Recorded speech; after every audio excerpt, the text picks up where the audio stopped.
Bonjour, bonsoir et bienvenue à Droit de réponse. Droit de réponse est votre magazine dominical chez Equinox Télévision qui fait le round-up des principaux sujets d'actualité qui ont retenu l'attention de la presse au cours de la semaine qui s'achève. Et cette semaine, la presse s'est beaucoup intéressée à la confusion, à l'anarchie, à l'imbroglio, au capharnaüm qui règne autour du poste de directeur de cabinet du président de l'Assemblée nationale. C'est la pagaille chez Cavaille, écrit le journal Repère, pour faire allusion aux documents contradictoires qui ont circulé sur la toile et des soupçons de falsification de cachets officiels du président de l'Assemblée nationale. Le 9 novembre dernier, rappelle Radio France Internationale, une note annonçant le limogeage de Boucar Abdourahim est lue au journal du 17h, la CRTV. Il est remplacé au poste de directeur du cabinet du président de l'Assemblée nationale par Kamsouloum El Hadi Hachimi. Le même jour, un autre communiqué circule sur les réseaux sociaux pour démentir ce limogeage. L'installation du nouveau directeur du cabinet prévu lundi dernier n'a pas eu lieu et c'est la confusion totale. Certains analystes soutiennent que la nomination du nouveau directeur du cabinet du président de l'Assemblée nationale échapperait au PAN lui-même, ce qui justifierait la fameuse phrase lancée à l'ouverture de la session parlementaire que chacun reste à sa place. Pour mutation, le président de l'Assemblée nationale, le pompier sans eau, visiblement pris en otage par son entourage, fait le tirailleur en pointant la séparation des pouvoirs alors que l'Assemblée nationale fait face à une crise inédite. La situation suscite plusieurs interrogations. Le président de l'Assemblée nationale est-il pris en otage? Si oui, par qui? Que valent finalement les décisions prises par le président de l'Assemblée nationale? Qui tient finalement le gouvernail? Est-ce possible que le cachet et la signature du président de l'Assemblée nationale soient utilisés à son insu? N'est-ce pas suffisamment grave s'il s'avère que des actes et des décisions financières délicates, stratégiques aient été engagées à l'insu du président de l'Assemblée nationale et en son nom, quatrième personnalité de la République? N'est-ce pas ce genre de scandale qui ternit l'image du Cameroun à l'étranger et décrédibilise notre pays aux yeux de nos partenaires bilatéraux et multilatéraux?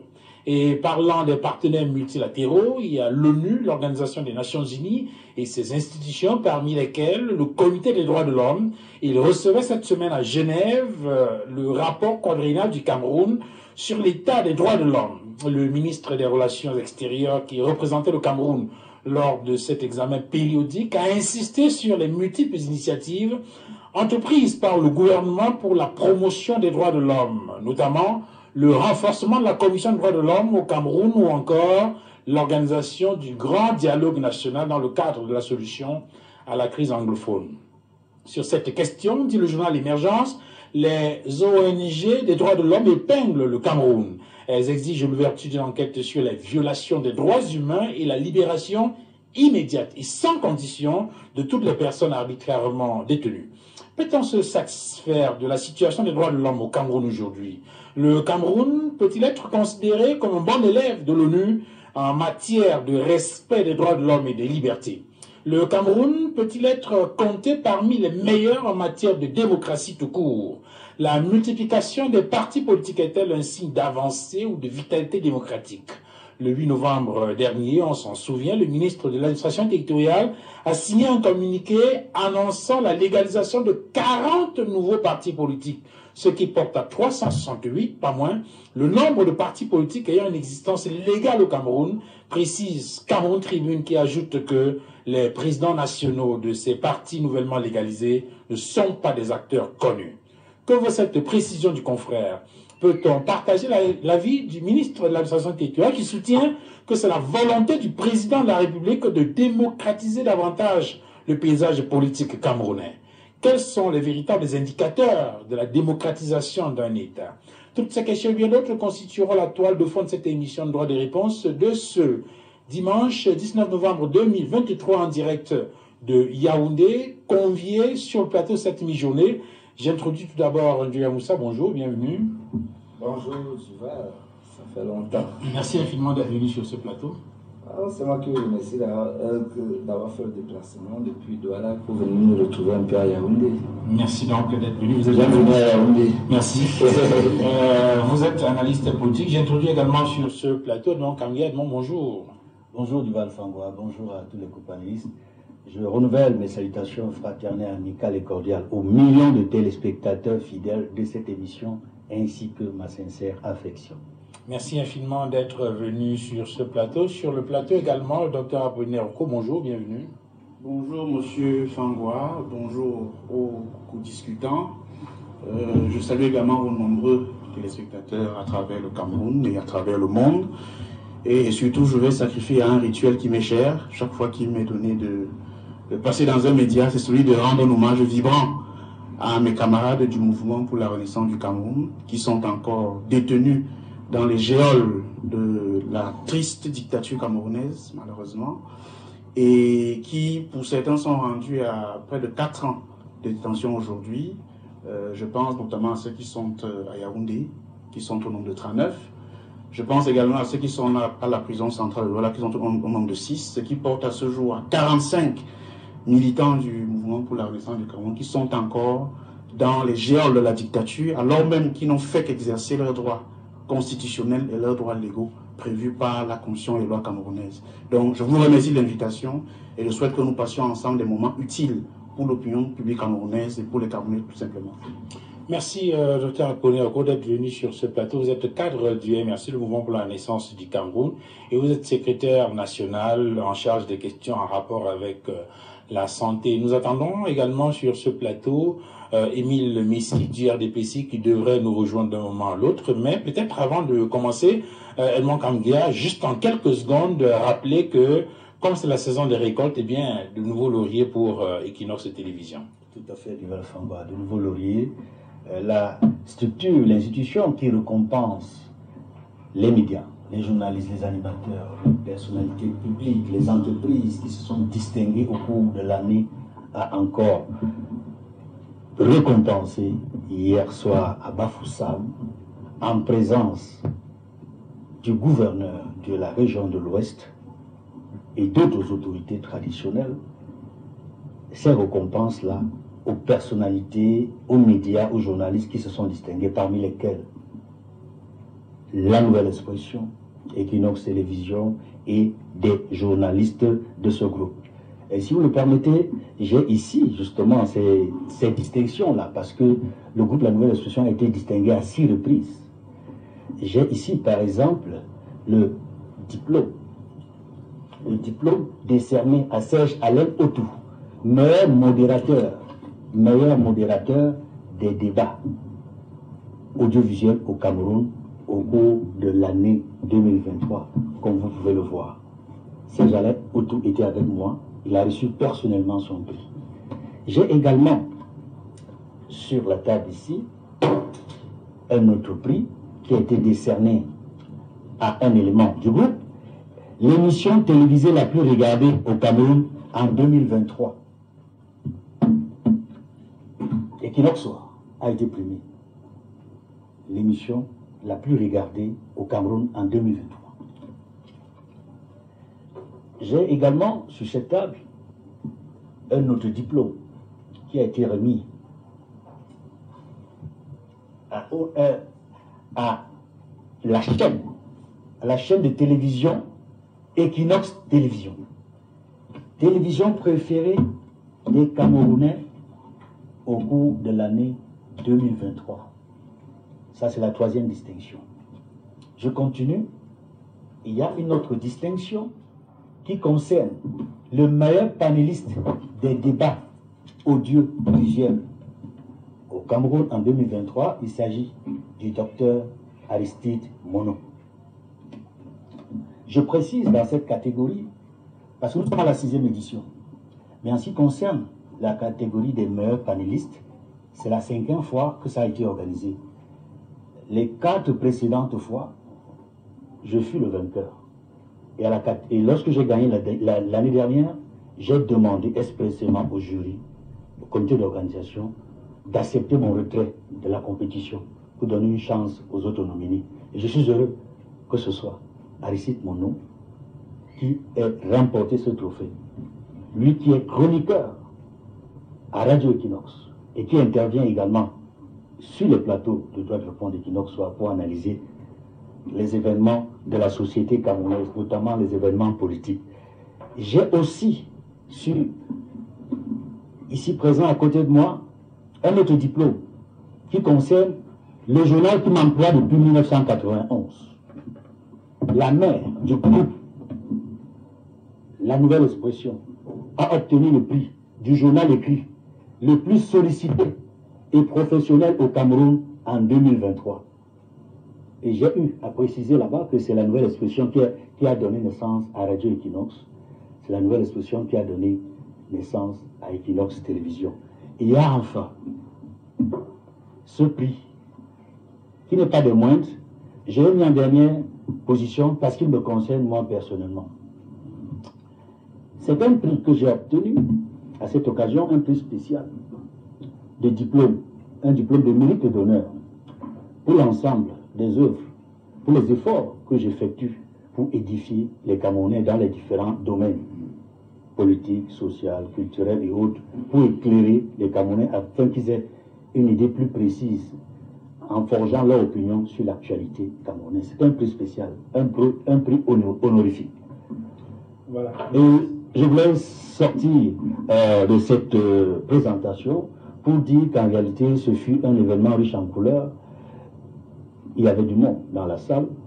Il y a des autorités traditionnelles qui ont été primées. Je ne veux pas revenir sur les noms de ces autorités, mais ils venaient de partout, pas seulement de la région du Nord, ils venaient également de la Damawa. Et c'est une institution qui entend privilégier, promouvoir davantage l'excellence pour que demain la société du Cameroun soit davantage celle du mérite, celle qui reconnaît la compétence et le mérite. Il y a également des entreprises que je ne vais pas citer ici qui ont remporté des prix. Voilà, merci Edmond, félicitations encore. Merci. Et félicitations, n'est-ce pas, à tous nos collègues, notamment Serge Alain Autou, le rédacteur en chef d'Equinox Télévision, pour son prix et également pour l'émission Equinox ce soir qui a été récompensée. Bien sûr, toute la maison Equinox et bien sûr la Nouvelle Expression, comme journal, le meilleur journal écrit. Merci. Et bon vent donc à tous. Et c'est peut-être l'occasion de féliciter, n'est-ce pas, toute la grande maison, parce qu'il y a des hommes qui travaillent dans l'ombre, des hommes et des femmes qui travaillent dans l'ombre pour qu'on puisse obtenir tous ces lauréats-là. Très souvent, on voit ceux qui sont au devant de la scène, qui sont, n'est-ce pas, à la télévision, mais il y a derrière toute une équipe, toute une dynamique et surtout un top management qui met les petits plats dans les grands pour que tout cela puisse être possible. Je vous propose, messieurs, de rentrer dans les différents sujets qui ont été énoncés en sommaire. Mais avant cela, pendant que vous présentez les prix, avant cela, je voulais introduire également Émile Messi qui est là. Émile, bonjour, bienvenue. Merci de m'accueillir du Fangwa. Bonjour aux co-panélistes, bonjour aux millions de téléspectateurs de Droit de Réponse. Je suis honoré d'être là, malgré les retards, et surtout de porter la voix du Rassemblement démocratique du peuple camerounais. Merci une fois de plus l'invitation et je pense que vous allez passer des moments agréables. En tout cas, j'espère que vous ne venez pas de Douala parce qu'il y avait un embouteillage extraordinaire hier à l'entrée et que c'est cela qui pourrait justifier que vous soyez en retard. Je vous donne la parole tout à l'heure. Joël Moussa, je voudrais qu'on dise rapidement un mot sur ce phénomène. Est-ce que c'est un phénomène? Non. Parlons précisément de l'événement d'hier. Le phénomène où l'événement organisé Kanguka de Chris Dikoumana, le pasteur qui a réuni des dizaines de milliers de personnes hier à Japoma, à l'entrée est de la ville, et qui a provoqué un embouteillage géant pendant plusieurs heures. Quelle est la lecture que vous en faites? Comment est-ce que des gens... Qu'est-ce qui peut expliquer qu'il y a autant d'effervescence, autant de mobilisation autour de cette campagne, de cette croisade évangélique ou spirituelle? Bon, d'entrée, avant d'aborder ce sujet, vous savez, je suis toujours très embarrassé quand il s'agit de parler de la foi des autres. Parce que la foi, c'est un sujet assez délicat. Donc, il faut respecter les croyances des autres. Mais je voudrais d'abord dire qu'en arrivant dans ce studio, j'ai failli être en retard parce qu'il n'y a pas de carburant au Cameroun.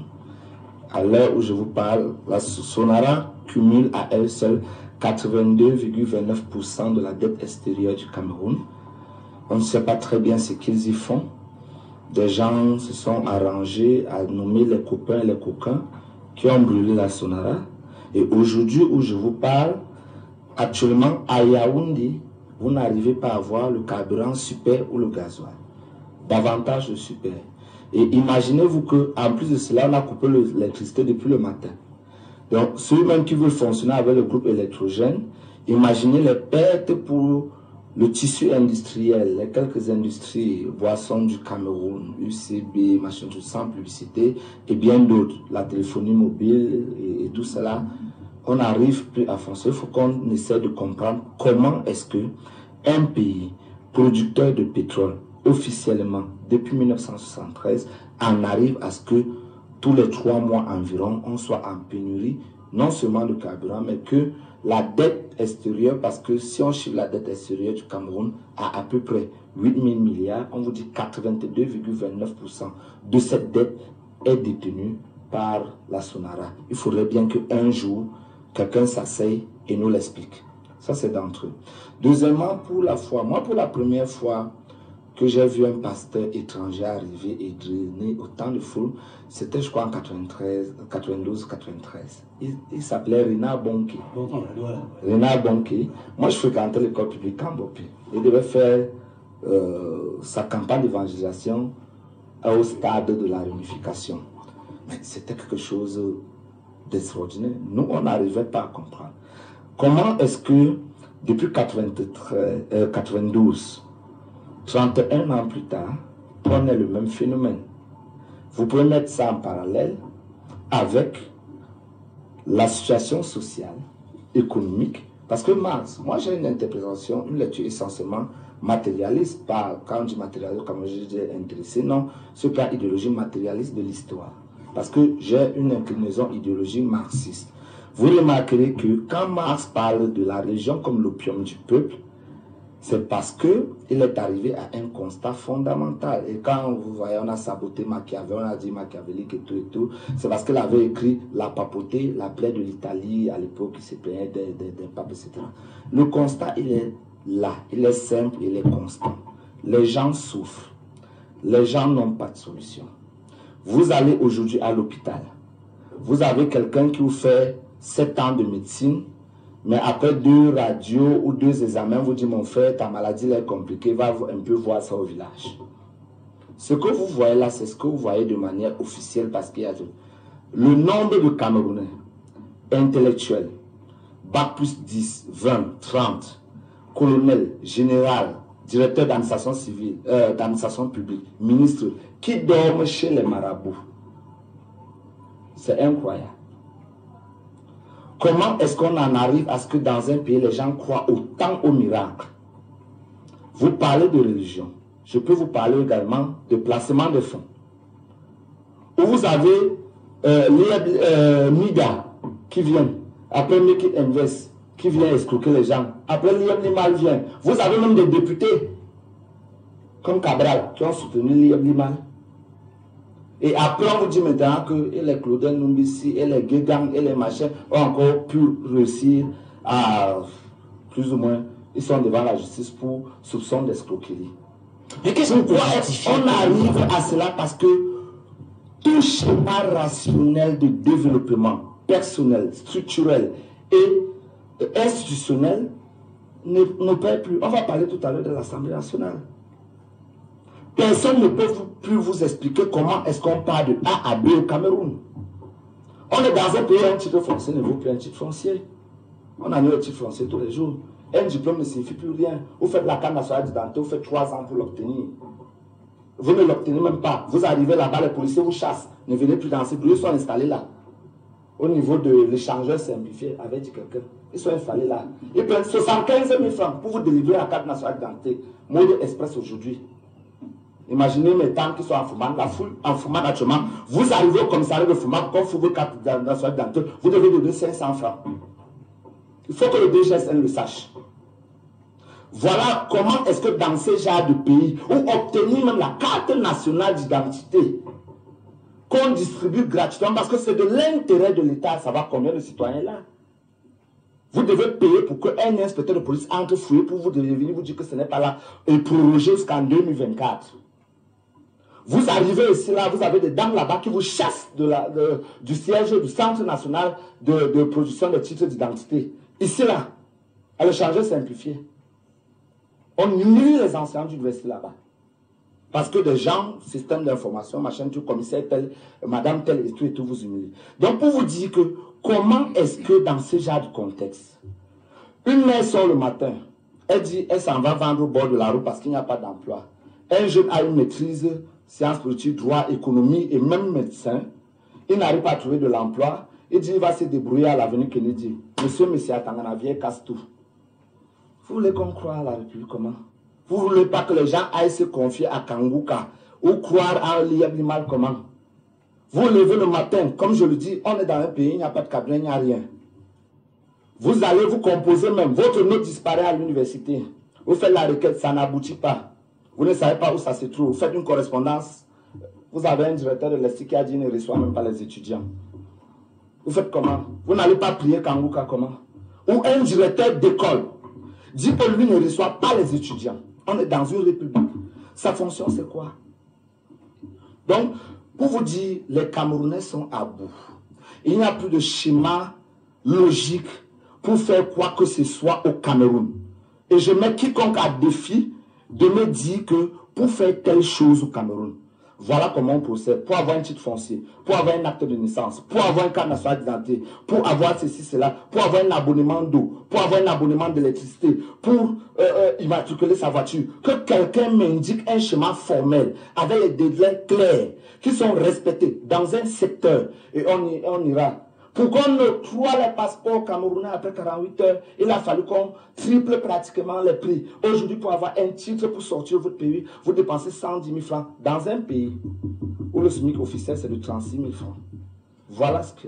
Alors, Émile, ici, lorsqu'on écoute Moussa Djoya, il y a un niveau de paupérisation des populations qui peut justifier justement qu'il y ait une telle effervescence lorsqu'on annonce un prédicateur. Est-ce que cela n'interroge pas la capacité de votre parti, le RDPC, à apporter des solutions adéquates aux préoccupations des Camerounais, notamment la question de l'amélioration de la qualité de vie?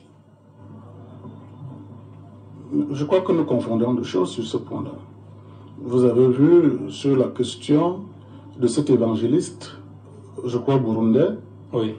Chris Dikumana, il s'appelle. Voilà. Mon ami Joël allait un peu dans tous les sens. Hein. Il n'a même pas répondu à la question.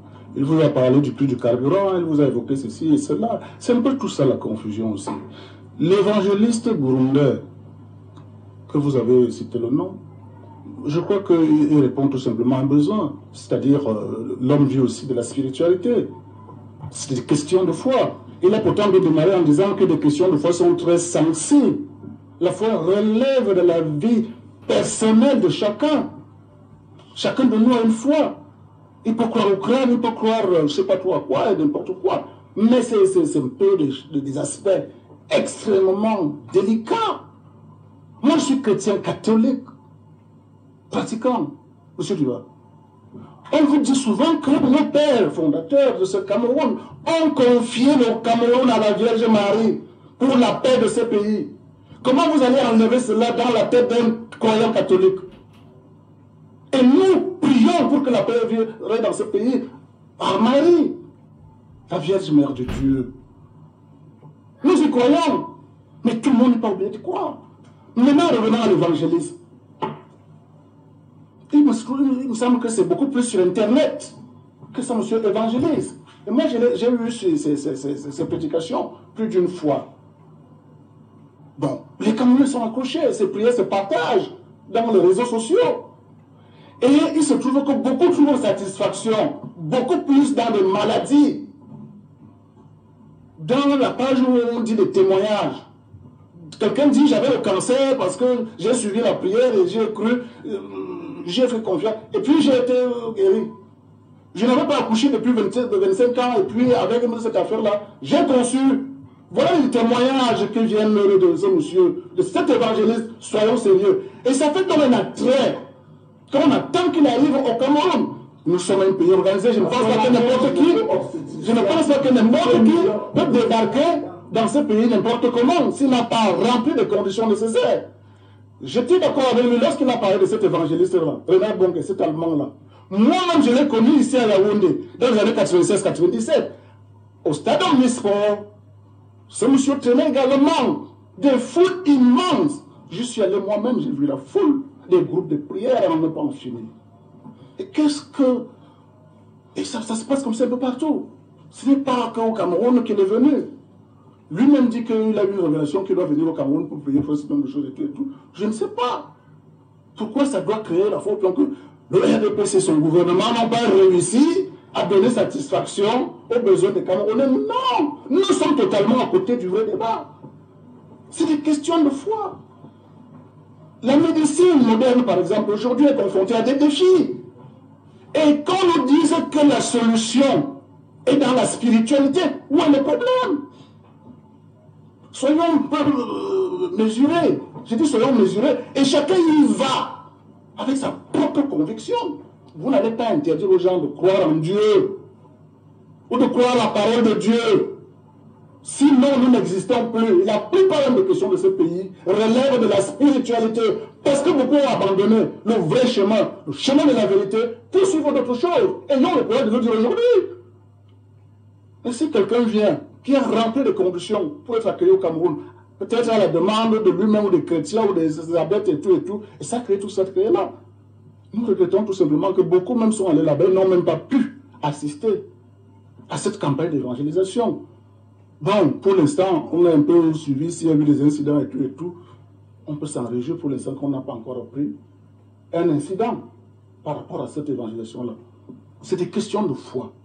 Et la foi est d'abord personnelle. C'est des convictions personnelles. Chacun de nous ici a sa conviction sur quelque chose. L'attaquer sur ce point relève de la malhonnêteté intellectuelle. Donc je crois que respectons ceux qui font confiance à cet évangéliste et ceux qui y sont allés, comme ils vont dans d'autres choses, dans d'autres églises. Moi, je vous ai affirmé ma foi ici. Je crois en la Vierge Marie. Et lui, à la paix de ce pays, nous le disons et nous sommes convaincus. Par exemple, est-ce que c'est parce que le RDPC et son gouvernement n'ont pas fait ceci, cela? Il y a les musulmans, il y a les protestants. Chacun y va de son côté. D'accord. Alors, docteur Apollinaire Oko, il y a, on va dire, comment, deux thèses sur cette question. Du Moussa qui tout à l'heure indiquait que c'est la paupérisation, le niveau de vie extrêmement bas des Camerounais, la précarité qui pousse, n'est-ce pas, qui donne lieu à cette forte mobilisation. Chaque fois qu'on annonce un prédicateur, il faut rappeler que ce n'est pas la première fois, vous avez indiqué Renard Bonke, mais à côté des prédicateurs étrangers, il y a eu même des Camerounais, on se souvient de Dieu, Mala, Dieu donné Kandem, etc. Et les fortunes, avec des fortunes diverses. Est-ce que vous arrivez, est-ce que pour vous il y a un lien entre cette effervescence et puis le niveau de vie, la précarité des populations? Je crois qu'il faut ne pas vivre au Cameroun pour ne pas faire ce lien. Il faut être totalement déconnecté du quotidien des Camerounais, dans nos quartiers, dans nos sous-quartiers, dans nos villages, pour voir le niveau de délabrement social, pour voir le niveau de paupérisation, pour voir le niveau presque de misérabilisme qui s'est saisi des Camerounais sous ce régime et ne pas comprendre que cela, arrivé à cette extrémité sociale, à cette extrémité économique, ils en sont à remettre leur sort au premier venu, qu'il soit pasteur ou évangéliste, c'est pas trop. Donc je crois que le lien est immédiat, le lien est direct entre la capacité de ces hommes de Dieu-là à faire foule et le niveau de paupérisation des Camerounais. C'est un niveau, c'est une relation qui est claire. Vous avez cité tout à l'heure un certain nombre de Camerounais. Effectivement, le phénomène est ancien, depuis les années 90, avec Renard Bonke qui était arrivé et qui avait fait la chronique, parce que vous savez que l'on soit d'ailleurs de cette confession religieuse ou d'autres, ça avait un impact sur la société parce qu'il n'y avait pas beaucoup de médias à l'époque. Donc il suffisait qu'il y ait un évangéliste qui vienne de je ne sais où pour que tous les Camerounais en soient imprégnés. Après lui, il y a eu un autre d'ailleurs qui a également aussi qui avait amassé des foules ici à l'Omnisport, qu'on appelait Emmanuel Eni, un Nigérian, qui avait d'ailleurs écrit un livre à succès à l'époque, n'est-ce pas, sur sa conversion au christianisme ou au pentecôtisme. Et donc, c'est un phénomène qui n'est pas ancien, et si vous, qui n'est pas nouveau, pardon, merci. Et si vous observez bien, c'est là où je voulais en venir, et vous faites la corrélation entre le délabrement des indicateurs économiques du Cameroun, notamment à la fin des années 80, et sociaux, vous verrez que c'est là où le phénomène arrive. Donc vous n'allez pas empêcher aux gens de faire une observation rationnelle, objective, qui fait que lorsque le Cameroun, par exemple, vous savez que dans ce pays, nous avons été un pays à revenu intermédiaire, soyez idiots. Mais où étaient ces évangélistes-là? On va nous faire croire que ces mouvements évangéliques ont commencé avec l'arrivée de M. Paul au pouvoir. Non, ça n'a pas commencé. C'est juste que, désorientés, abandonnés par l'État et sa fonction sociale, les Camerounais sont en train de chercher refuge. Et c'est jusqu'en 2023, parce que justement l'État a échoué. C'est pour ça que je suis surpris quand j'apprends que M. Messi vient ici nous dire que le destin du Cameroun a été remis à la Vierge Marie. Moi, je suis scandalisé. C'est une question de foi. Non, c'est autre chose. Vous dites en Mondovision que le destin de mon pays, moi, qui ne suis pas catholique comme vous, a été remis à la Vierge Marie. Que pense le Camerounais qui est de confession musulmane?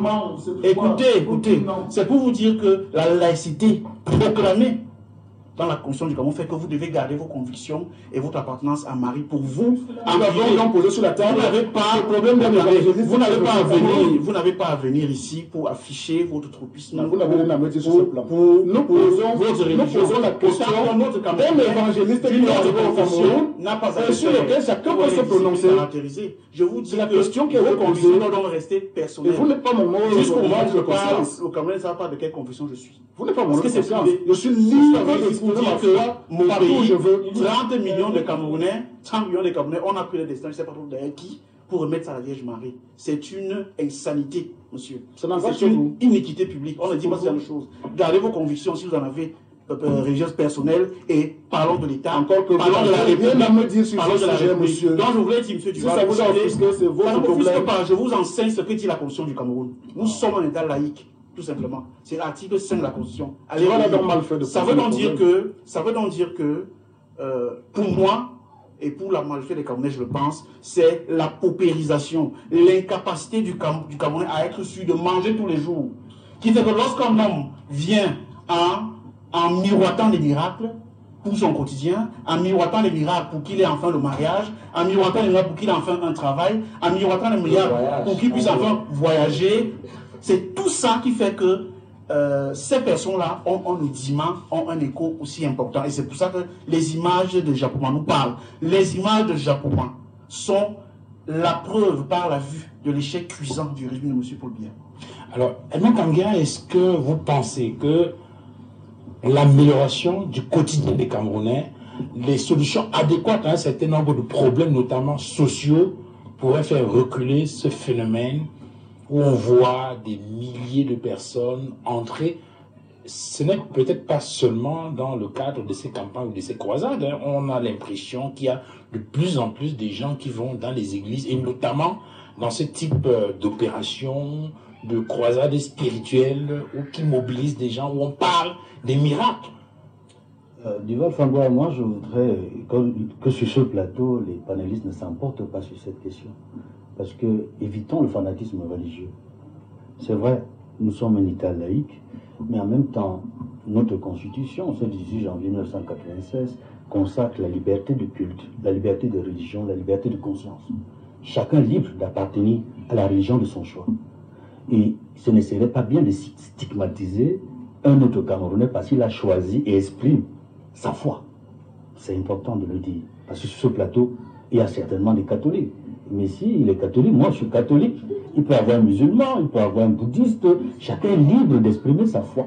On ne doit pas condamner quelqu'un parce qu'il exprime sa foi. Je tenais à le dire parce que ce sont des droits constitutionnels. Respectons ces droits constitutionnels. Donc j'ai une interprétation à deux volets. Ce n'est pas vous qui posez les questions, je vous en prie. Je dis ne nous emportons pas sur le plateau. Je ressens les choses à partir de la Constitution. Quelque chose qui n'a pas les choses par rapport à la Constitution. Monsieur Kamgia, qui a condamné la foi de quelqu'un? Je n'ai pas dit qu'un panéliste a condamné un copanéliste. J'ai dit qu'il est bon, il est bienséant que chacun des copanélistes respecte la foi. Vous enfoncez une porte ouverte. Je n'enfonce aucune porte ouverte. Allez-y, Edmond, terminez votre... J'ai une interprétation à deux volets, spirituelle, la première, la deuxième, elle est socio-économique. L'interprétation spirituelle, c'est celle qui est partagée par les théologiens dont je suis. Par ailleurs, je suis théologien catholique, je tiens à le rappeler. Et dans l'interprétation que je fais, qui est spirituelle, c'est que la quête de la foi est normale, elle est humaine. Nous sommes des créatures de Dieu. Et Dieu est en nous. Dieu nous a créés. Il nous a créés, d'après le livre de la Genèse, à son image et à sa ressemblance. Et c'est normal que nous ayons envie de retrouver Dieu, qui est notre créateur commun.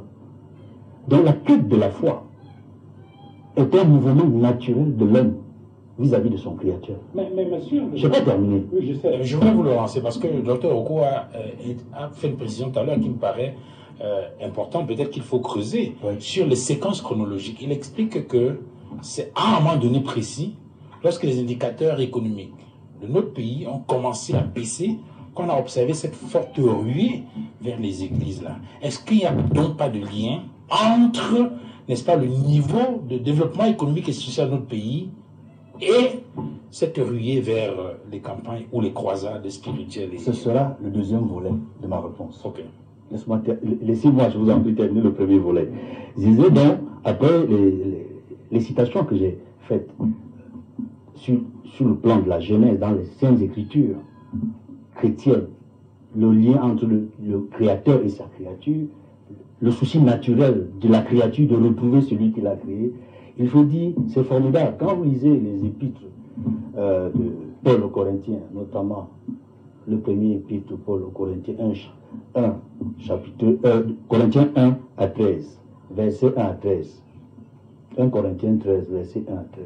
C'est ce qu'on appelle l'hymne à l'amour, où on dit que l'amour pardonne tout, l'amour supporte tout. Mais il y a une conclusion de cet hymne. C'est que par-dessus tout, il y a trois choses importantes qu'il faut retenir. La foi, l'amour et l'espérance. Quand les gens vont dans des campagnes d'évangélisation, qui ne sont pas celles seulement des églises réveillées, les églises conventionnelles, comme les protestants, les catholiques font également des campagnes d'évangélisation. Quand les chrétiens y vont, c'est pour renforcer leur foi, c'est pour se retrouver dans leur relation avec le Seigneur. C'est parce qu'ils ont l'espérance, ils rêvent, ils veulent ressentir l'espérance et savoir que l'amour qu'ils éprouvent pour leur prochain, l'amour que Dieu sollicite pour eux en disant le plus important c'est l'amour du prochain, d'ailleurs c'est le plus grand commandement, l'amour du prochain. C'est parce que si vous n'avez pas l'amour du prochain, votre foi même ne pèse pas. Ça c'est le côté spirituel que je vais conclure en disant, en rappelant 2 Corinthiens 5, verset 17. Quand vous rencontrez le Seigneur, vous devenez une nouvelle créature. Le monde ancien est passé, le nouveau monde est là. C'est ça l'espoir, c'est ça la quête de la foi. Maintenant, je reviens sur le deuxième volet. Et j'ai des faits. J'ai des faits clairs. Et certains compagnons en ont parlé ici, puisque je les ai vécus dans les années de Brest. Il y a une vraie coïncidence, un rapport. J'ai dit, ma deuxième analyse, c'est le côté socio-économique, l'aspect socio-économique. Je constate justement qu'en l'espace de 30 ans, en 93, on observe dans la fonction publique une double baisse des salaires. Une double baisse des salaires. Donc même les fonctionnaires qui étaient à côté du secteur informel, qui ne vivaient pas des réalités régulières et plus importantes sur le plan économique, parce qu'eux avaient leur salaire net, les fonctionnaires avaient les meilleurs salaires qu'aujourd'hui. Parce que s'il faut renouveler les salaires ou augmenter les salaires des fonctionnaires pour qu'ils revivent la situation qu'ils ont connue avant les doubles baisses de salaire, ce serait très important. Donc, si on prend cette période-là, 30 ans après ce moment, on constate bien qu'il y a un lien. Je confirme le lien. C'est-à-dire des périodes où les Camerounais souffrent le plus parce qu'ils n'ont plus assez de revenus, que ce soit dans la fonction publique, que ce soit dans l'informel.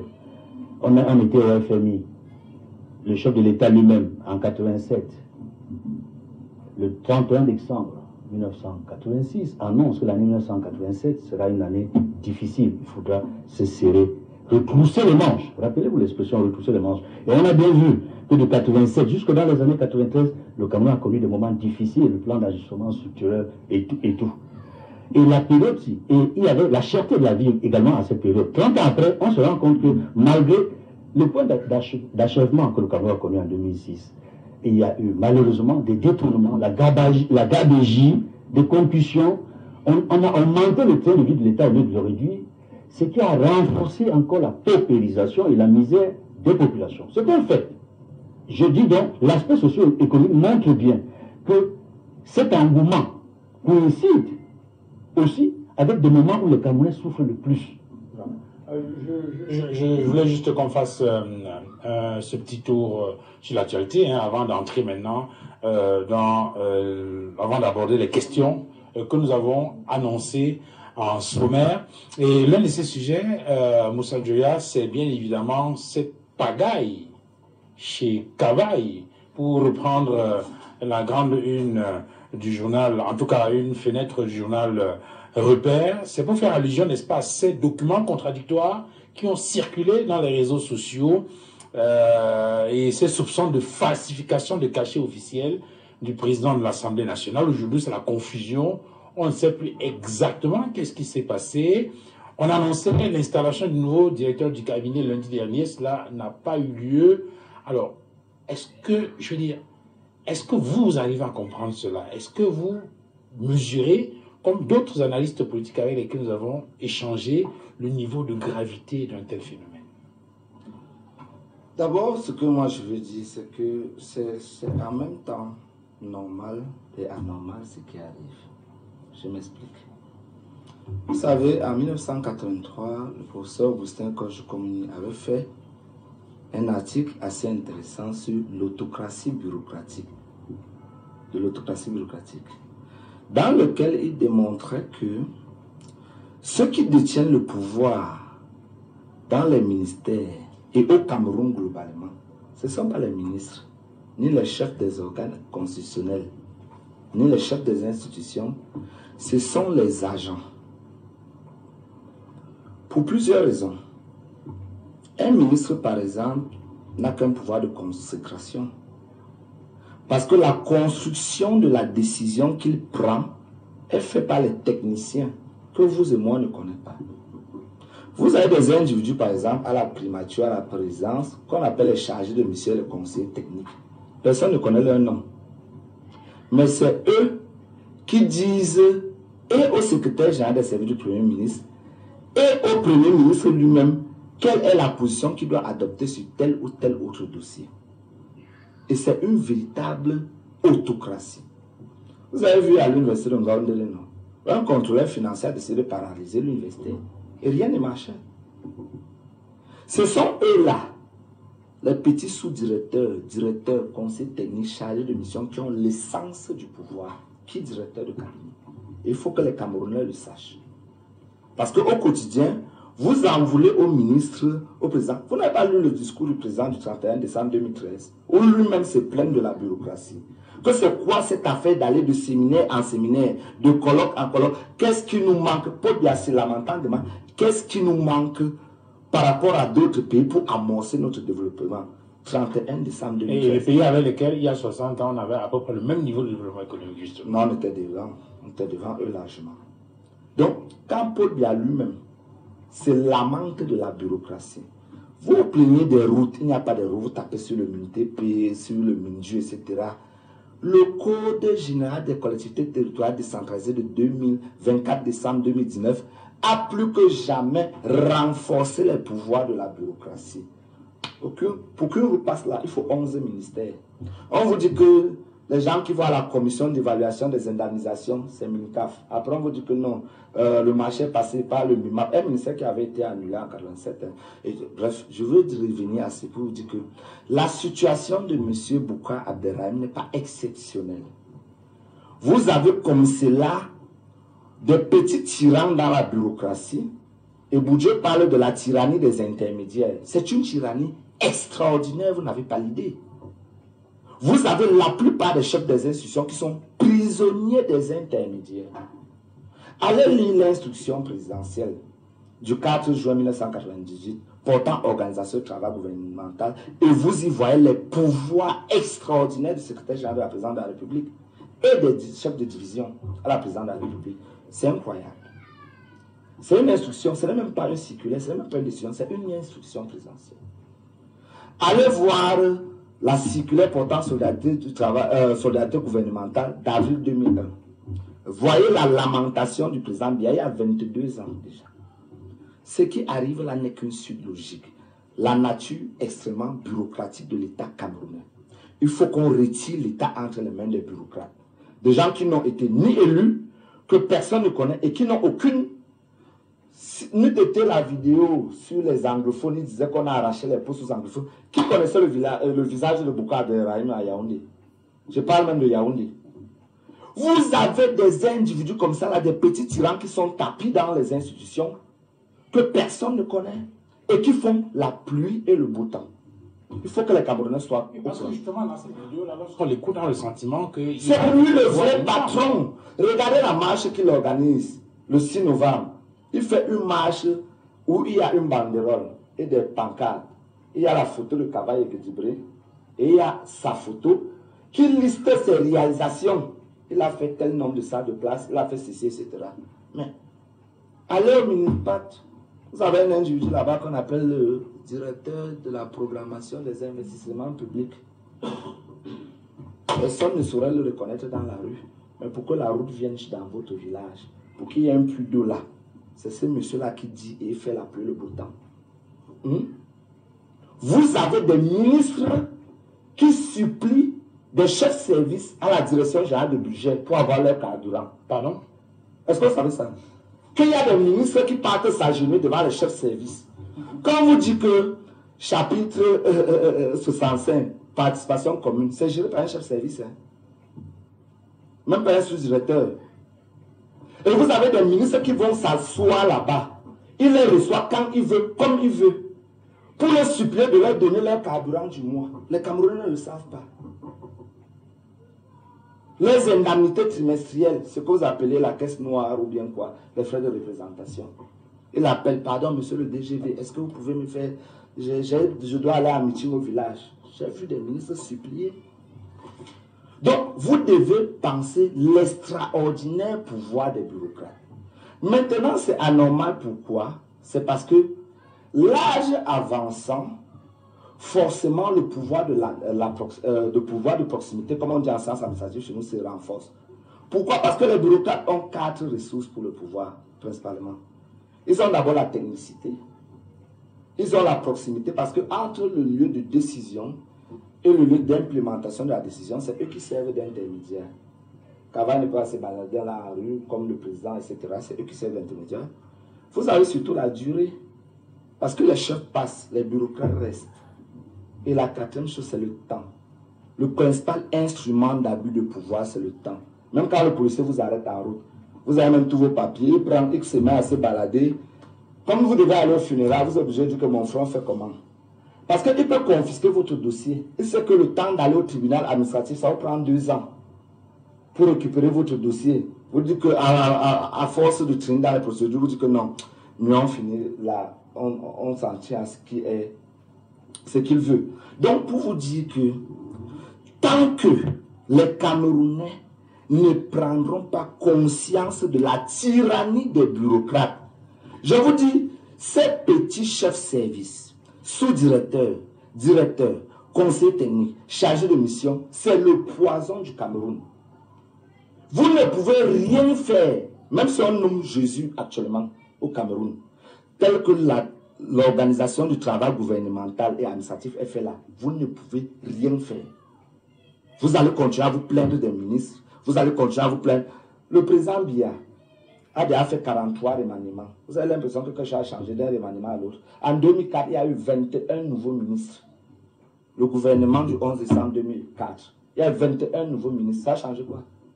C'est que la structuration de l'État est faite de telle enseigne qu'on ait ce genre de résultats. Et plus l'âge des chefs des institutions va avancer. Vous plaignez de l'Assemblée nationale. Est-ce que vous savez qu'au Sénat, il y a des voitures qu'on a achetées en début de législature en 2018 qui sont encore garées là-bas? Parce que le secrétaire général est tombé malade. Comme c'est le chef de la bureaucratie, il est allé s'asseoir en Europe, il a confisqué les clés. Rien ne bougeait. Ni les frais de mission, ni les dotations, ni rien. Rien ne bougeait au Sénat. Les voitures sont encore emballées là. Ils sont arrivés en fin de session. Je veux dire, en début de législature 2023. La fin de la législature, c'est 2028. Je ne suis pas sûr qu'on aura déballé ces voitures-là. Donc, tant qu'on est... c'est 2025 autant pour moi. Parce qu'ils ont fait... voilà. Tant qu'on est dans cette perspective ou bien dans cette dynamique bureaucratique-là, je vous dis... Allez voir le Conseil économique et social qui fait la pluie et le beau temps là-bas. Émile Missi, on se souvient que le 9 juin dernier, le 9 novembre dernier, il y a une note qui annonçait le limogeage donc, de Bouka Abdourahim, qui a été lue au journal de 17h à la CRTV, et il était remplacé au poste de directeur du cabinet du président de l'Assemblée nationale par... Kamsouloum El Hadji Hachimi. Et l'installation du nouveau directeur du cabinet était prévue pour le lundi. Cela n'a pas pu avoir lieu. Et après, on s'est rendu compte, selon un certain nombre de sources, qu'on va peut-être vérifier, que le président de l'Assemblée nationale lui-même ne serait plus d'avis que le nouveau DIECAP soit installé dans ses fonctions. Alors, il y a des soupçons de falsification, de cachet, de la signature du président de l'Assemblée nationale. Il y a une confusion totale qui règne de ce côté-là. Peut-être avant de vous poser la question sur la manière dont vous comprenez cela, est-ce que vous, au moins, peut-être dans vos réseaux RDPC, vous savez au moins qui, en ce moment, n'est-ce pas, le directeur du cabinet du président de l'Assemblée nationale? Vous avez convoqué le soupçon. Ouais. Ça m'intéresse beaucoup. J'ai fait un peu la sociologie du soupçon. C'est-à-dire que c'est l'activité humaine, c'est l'esprit qui, à un moment donné, qu'on le veuille ou pas, peut se poser des questions. C'est normal que les gens se posent des questions qui sont essentielles ou inessentielles, qui sont vraies ou surréelles et tout ça. C'est l'esprit. Nous sommes dans l'esprit. Activité, parfois intellectuelle. Les gens fantasment, les gens font ceci. C'est normal, ça bouge les esprits. Il y a un prétexte, vous l'avez souligné. C'est-à-dire que le 9 novembre, il y a un communiqué qui est lu dans un média public, qui est la CRTV, qui nomme un nouveau directeur de cabinet. Mais je ne sais pas si le communiqué qui installe le nouveau directeur de lundi a également été lu. Il ne me semble pas jusqu'à aujourd'hui. Mais il a été dit partout qu'on l'installe lundi. Vous voyez, je commence à vous montrer l'activité humaine qui ne même pas laisser le vide. Il n'y a pas eu ce communiqué-là. Pour aller très rapidement sur des constants sans soupçonner, observer les faits. Comme le consultant Kamga même souvent le fait que je parle des faits. Il y a eu un communiqué qui a été lu. Ce n'est pas un communiqué, c'est un arrêté. Un arrêté. Est-ce que un autre arrêté a été lu dans le même sens ou contrairement au premier arrêté? Il me semble que non. Si. Un arrêté a été publié rapportant les décisions des deux autres arrêtés. Je vous en prie. Un secrétaire particulier et le directeur. Je vous en prie. Je suis dans une dynamique. Là, je suis dans la progression des faits. Je ne suis plus dans le soupçon. Il me semble donc que, à date, il n'y a pas eu installation de celui qui, supposément, a été nommé directeur de cabinet. Dans le soupçon, donc, c'est là où tout le monde peut aller dans son sens. Est-ce que le président a rapporté sa décision? Chacun peut donner sa réponse. Est-ce que nous attendons la date de l'installation de celui qui a été nommé? Chacun peut aller dans son sens. Est-ce qu'on peut savoir si effectivement cette décision a été rapportée à date? Est-ce qu'on peut savoir? Vous êtes journaliste mieux que moi. C'est parfois le travail que vous devez faire à notre place. Nous venons rapporter des faits. Parfois même vous nous embrouillez dans ce que vous annoncez. Ça veut dire tout simplement que vous avez dit le 9 novembre. Il se trouve que le 10 novembre, il y avait la rentrée de la session de novembre. Pas n'importe quelle session, une session qui est consacrée au vote du budget de l'année 2024. Monsieur Kamia, une session aussi importante qui doit, à un moment donné, arrêter la vigilance des Camerounais sur des enjeux économiques en 2024. Parce que ce projet de loi de finances doit être adopté. Nous voilà dans une affaire qui passe plus d'une semaine. On en parle. Et pourtant, l'Assemblée nationale a des missions régaliennes connues. À savoir, voter les lois, contrôler l'action du gouvernement. Ce qui nous retient là pendant plus d'une semaine. Vous estimez que ce n'est pas important ce sujet? Je vous ai indiqué tout à l'heure, j'ai commencé par là. Vous oubliez que je crois le 16 novembre, le président de l'Assemblée nationale a signé un arrêté portant assainissement des finances avec suppression de certains nombre d'avantages. Nous avons maintenu à certains agents et même d'autres décrets ont été. Pour répondre et dire à votre question que le cabinet du président de l'Assemblée nationale n'est pas paralysé, il fonctionne. On ne peut pas soupçonner qu'il y a une vie jusqu'à présent par rapport à ce que vous évoquez là. Pour moi, le président fonctionne avec son cabinet. Et nous savons que le nouveau président, le nouveau directeur qui a été nommé n'est pas encore installé. Ça, je suis d'accord avec vous. Non, la question n'est pas à ce niveau pour moi. Alors, vous avez effectivement vu circuler une autre décision qui rapporte la première note qui a été signée. C'est dans le prérogative du président, je l'ai souligné. Permettez que je termine. Qui rapporte, et avec le visa, avec le cachet et la signature du président de l'Assemblée nationale. Je l'ai donc indiqué tout à l'heure que c'est dans ses prérogatives. Du moment où c'est lui qui a signé, ça veut dire que ça confirme, parce qu'il y a même eu un doute. Ça veut dire qu'il y a même eu un doute sur le premier arrêté. Il y a eu un doute. Ça veut dire qu'il confirme que ce qui est publié à la CATV est authentique. Et c'est ça qu'il lui reporte. Mais pourquoi avoir fait... Et c'est dans ses prérogatives. Je voudrais qu'on reste logique. Oui, dans cette affaire, il a d'abord fait un communiqué, monsieur Messi, disant que la décision qui a été lue à la CATV, l'arrêté, les deux arrêtés, nommant le secrétaire, un nouveau secrétaire particulier et un nouveau directeur de cabinet, étaient des fake news. Oui. Il a signé ce communiqué. Les auteurs d'ailleurs seront traduits devant la justice le 8 novembre. Le 9 novembre. Là, ça a été lu. Le communiqué a été fait. C'est des soupçons, vous comprenez? Donc on soupçonne la signature de travail. Ça a été lu où? Donc pour vous, sur le du moment donc il y a un document qui rapporte, ou alors qui reporte le premier document qui a été lu à la CRTV, nous voyons donc que c'est celui qui était là. Le reporter ne veut rien dire. Qui est authentique, puisque vous ne pouvez pas reporter quelque chose qui n'existe pas. Rapporter. Je vous fais parler. Même pas rapporter. Ça veut donc dire que c'est reconnu déjà. Ça veut donc dire qu'on peut mettre de côté d'autres communiqués qui sont sortis dans les nouveaux communiqués. Sortis d'où? C'est une précarité institutionnelle incroyable. Je vous dis donc que ça dépend maintenant donc des canaux d'information. Ça veut dire que quelque part, il y a des cabinets noirs qui décident de nuire à la communication du président. Alors là, vous rejoignez ça? C'est pour cela que j'ai dit que je parle des choses qui sont officielles. Et là, moi, je ne soupçonne plus. Vous m'avez présenté deux documents là tout à l'heure qui semblent avoir une cohérence. Un valide l'autre. Et je vous ai dit que c'est dans les prérogatives du président de l'Assemblée nationale de rapporter une décision prise ou je ne sais pas trop quoi. Il vous parle de... Moi, je veux éclaircir là. Dans le pouvoir, dans la sociologie du pouvoir, il y a ceux qui prennent des décisions et ceux qui influencent la prise de décision. Ça existe dans tout le monde entier, dans tous les phénomènes du pouvoir.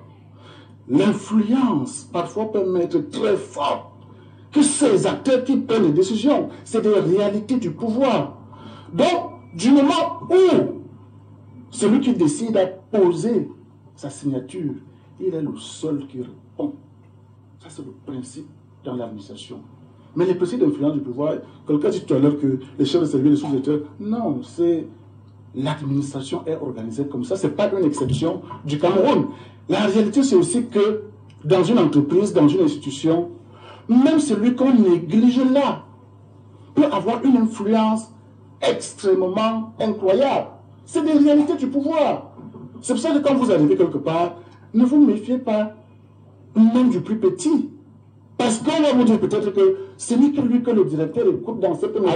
C'est des choses qui sont... Alors, finalement, le pouvoir n'est pas là où on croit qu'il est. Le pouvoir est là où il est parce que, je vous ai dit, le PAN, pour l'instant, personne n'a pris la décision à sa place. Et je vous ai dit que, en date du 7 novembre, le PAN a signé un arrêté qui assainit les finances à l'Assemblée nationale avec des effets immédiats.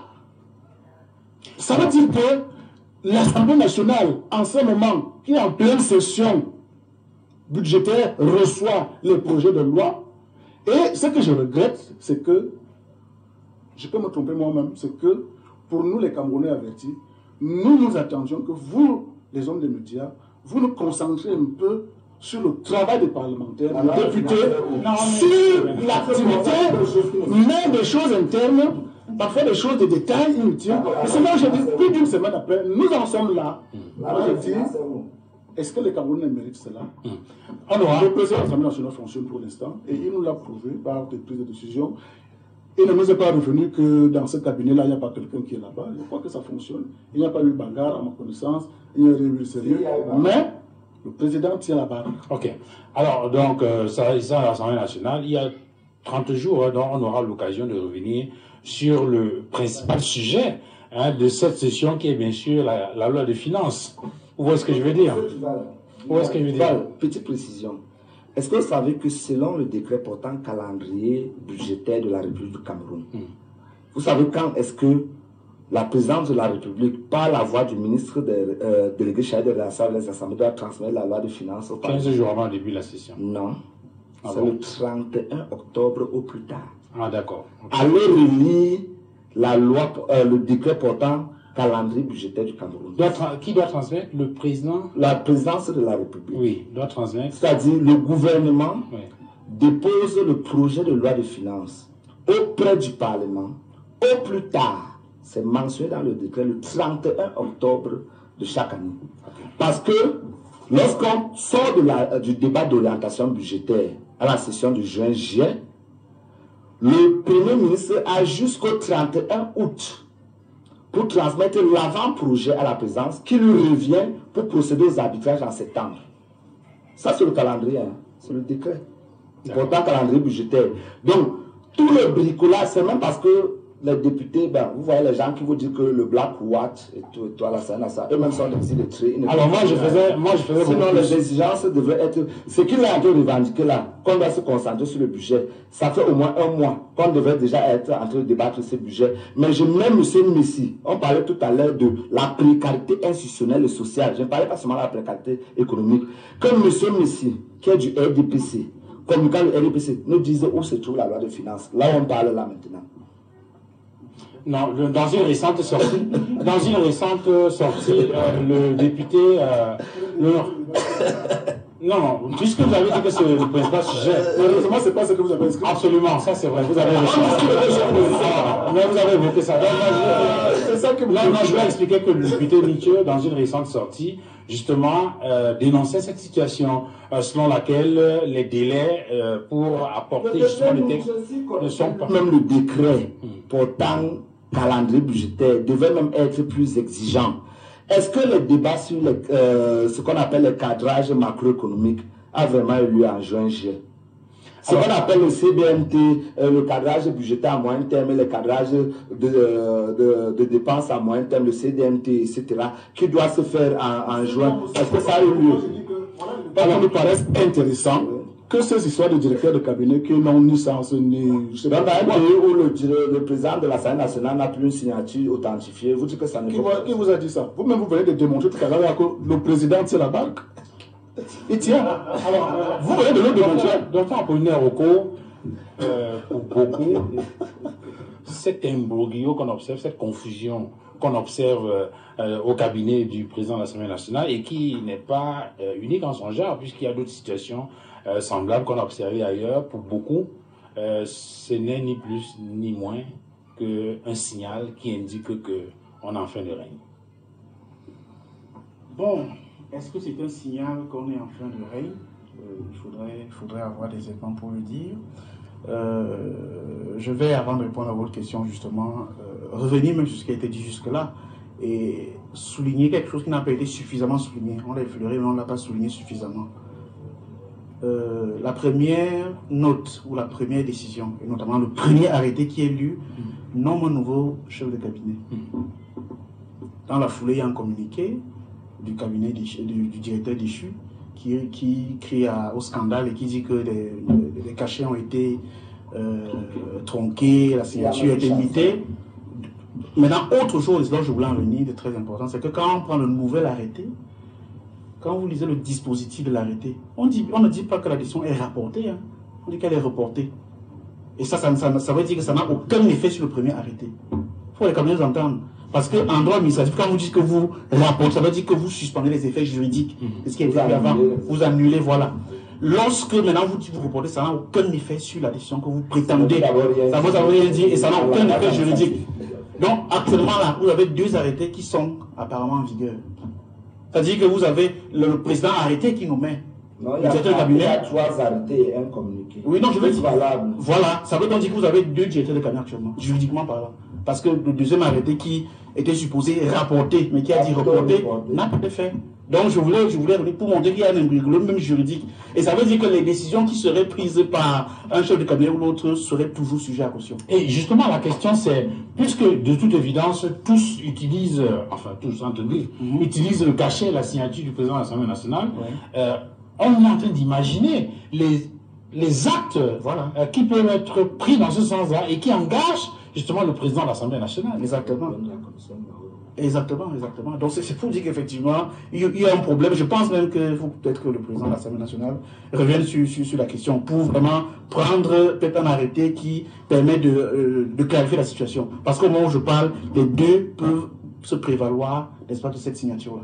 Duval, il faut préciser d'abord qu'il y a actuellement où on parle un rapport de questeurs conduit par la commission Théophile Baoro. Il a décrié beaucoup de détournements au point où, à l'entame de cette session parlementaire, l'honorable Salmana, qui est réputé plutôt être proche à l'époque du président de l'Assemblée nationale, a posé 2 questions au ministre de la Justice et à la ministre déléguée chargée du contrôle supérieur de l'État. Est-ce que lorsqu'un député détourne l'argent de l'État, on ne doit pas l'arrêter? Est-ce que lorsqu'un employé de l'Assemblée nationale détourne l'argent de l'État, on ne doit pas l'arrêter? Et rappelez-vous à l'époque, il circulait des lettres du président de l'Assemblée nationale adressées qui au président de la République centrafricaine, qui au président de la République du Tchad, disant que le président de l'Assemblée nationale ne connaît pas par exemple quelqu'un comme l'honorable Salmana. À partir du moment où il pèse et l'honorable Salmana avait réagi en disant que Cavaillé n'a jamais écrit au président de la République centrafricaine. Raison pour laquelle, 2 semaines après l'émission de cette lettre, Cavaillé avait signé une autre lettre disant que ce qui circulait dans les réseaux sociaux qui avait été adressé, qui au président Touadéra, qui au président Mahamat Idriss Déby, étaient des fausses lettres. Voilà où on se retrouve au Cameroun, où chacun s'assoit dans son studio au Kradak. Il fabrique une lettre du président de la 3e institution du Cameroun, du président de l'Assemblée nationale, et adresse à qui il veut. Aujourd'hui, là où je vous parle là, l'Assemblée nationale a cessation de paiement. Les gars ont dépensé 22 milliards en 6 mois là-bas, sans passer par les questeurs, qui sont justement chargés de veiller au contrôle des dépenses, des recrutements et du fonctionnement de l'Assemblée nationale. Alors, sur cette question, je voulais juste, avant de relancer le docteur Oko, indiquer que l'honorable Salmana, qui est un député RDPC du... Non, FNSC. FNSC, oui. Ah, d'accord. Du Diamaré. Non, il est bien vrai qu'il marche partout. Alors, parce que justement, lorsqu'on a parcouru la sortie qu'il a faite à l'Assemblée nationale, il a indiqué, qu'il faut que chacun balaie devant sa porte pour faire allusion à ce que l'Assemblée nationale, avant de faire, doit d'abord être elle-même correcte. Et il indiquait que, et il dénonçait le fait justement que les processus d'attribution des marchés publics, les mécanismes de recrutement des fonctionnaires à l'Assemblée nationale, que tout passe, que ça se fait dans une grande opacité où il y a des grandes enveloppes qui circulent. Pour revenir à cette question, docteur Oko, justement, est-ce que ce n'est pas suffisamment grave qu'aujourd'hui on en soit à une situation où on ne sait plus exactement qui signe et qui met le cachet à la place du président de l'Assemblée nationale. Bien sûr, la situation est extrêmement grave. C'est-à-dire que notre compatriote Joël Moussa vient de rappeler que nous sommes quand même... il s'agit là de la troisième institution de l'État du Cameroun. Donc que pareille légèreté, pareille confusion soit manifeste sur la durée dans le voisinage immédiat du président de l'Assemblée nationale, c'est quelque chose de très préoccupant. Mais vous avez posé la question de savoir est-ce que c'est un signe de fin de règne? Non, ce n'est pas un signe de fin de règne, c'est la continuité. Ce serait un signe de fin de règne si jusqu'ici tout se passait normalement au Cameroun, et subitement on a ce type de choses qui suppriment tout le monde. Mais alors, tout d'abord, vous avez des récits qui vous montrent que dans la durée c'est le cas. Nous avons eu dans ce pays une dame ministre de la Culture, qui a pris sur elle de ne pas s'exécuter face à une décision de la Cour suprême. Rappelez-vous, elle avait plusieurs nouvelles faire. Nous avons des ministres qui, lorsque le Premier ministre parle, ils estiment qu'ils vont faire le contraire. Ministre et Premier ministre. Donc donc nous sommes dans un état où... Un directeur général à Douala qui a été condamné, le procureur général a écrit aux collégiens et au délégué régional à la Sûreté nationale d'aller arrêter, ils ont dit qu'ils ne font pas, le gars part toujours au travail. Exactement. Donc c'est un état de non-droit. Je ne veux même pas dire qu'il y a un recul de l'état, c'est un état de non-droit qui fait qu'aujourd'hui, une fois que vous avez une portion d'autorité, vous en faites un état, et vous êtes le maître, celui qui fait la pluie le beau temps. Et ça, nécessairement, c'est la preuve que au-dessus de tout ça, il n'y a pas quelqu'un qui tient le navire. Il faut encore rappeler, j'aime toujours rappeler la Constitution, que c'est le président de la République qui est garant du fonctionnement régulier des institutions selon l'article 5. Donc quand il y a un tel imbroglio, quand il y a une telle confusion, c'est à lui de remettre les gens à leur place et de faire le rappel à l'ordre. Jusqu'ici, malheureusement, il n'est toujours pas au courant de ce qui se passe à l'Assemblée nationale. Edmond Kangia, est-ce que ce n'est pas ce genre de choses qui ternit l'image du Cameroun à l'étranger et donne le sentiment qu'on est dans une réplique des scandales, pour reprendre le terme de l'honorable Kouafeugue, doyen d'âge de l'Assemblée nationale, justement? Oui, la doyenne d'âge, justement, fort à propos, au début de la législature, disait que tout est scandale. Il n'y a que des scandales. Elle avait listé une dizaine de scandales politiques, économiques, financiers, y compris des assassinats, des crimes non encore élucidés. Donc, pour dire qu'en réalité, tout est scandale à l'Assemblée nationale. C'était la doyenne, c'est la doyenne qui le disait. Et on voit bien avec ce qui se passe avec cette affaire de nomination, contre-nomination, refus d'installation, et tout ce qui s'est dit autour, que c'est un autre scandale parmi d'autres scandales à l'Assemblée nationale. Tout cela est significatif des dysfonctionnements qui existent non seulement à l'Assemblée nationale, mais au sein des autres institutions de l'État. Parce que même au niveau de l'exécutif, on l'a dit tout à l'heure, cette cacophonie gouvernementale, le Premier ministre chef du gouvernement n'est plus respecté. Il y a des ministres qui disent... je vous en prie. Je m'appuie sur la Constitution pour dire que c'est lui le chef du gouvernement, conformément à la Constitution. Mais malheureusement, on a le sentiment qu'il est à l'écart ou entre parenthèses, que ce soit au sein du gouvernement ou en dehors du gouvernement. Quand je dis en dehors du gouvernement, c'est par rapport au poids du secrétaire général de la présidence de la République, par rapport aux fonctions du Premier ministre du gouvernement. À l'intérieur, par rapport à certains ministres qui donnent l'impression qu'ils sont là pour lui dire tu la boucles. Et celui qui est censé arbitrer ne le fait pas. C'est le chef de l'État. Effectivement, c'est lui qui, quand il jure, à lui son souhait, c'est devant la Constitution. Il prête serment pour dire qu'il va respecter la Constitution. C'est-à-dire faire en sorte que toutes les institutions qui existent dans la Constitution fonctionnent de manière normale et efficace. Non seulement toutes les institutions prévues par la Constitution ne fonctionnent pas, certaines dispositions n'ont jamais été appliquées, certaines institutions. Quand je parle de dispositions, je pense à l'article 66 de la Constitution. Et ça dépend du président de la République, parce que c'est lui qui va signer les décrets d'application, notamment le décret qui doit créer la commission qui reçoit les déclarations de biens et avoirs de tous ceux qui gèrent les deniers publics, du président de la République, du Premier ministre, des membres du gouvernement, de tous les élus. Cette commission n'a jamais été créée pour... Oui, tout à fait. Et tous les organismes qui gèrent l'État, les biens de l'État. Il y a également d'autres institutions comme la Haute Cour de justice, qui existent dans la Constitution, mais qui n'a jamais été créée. Et il y a d'autres dispositions dans la Constitution qui ne sont pas appliquées du tout.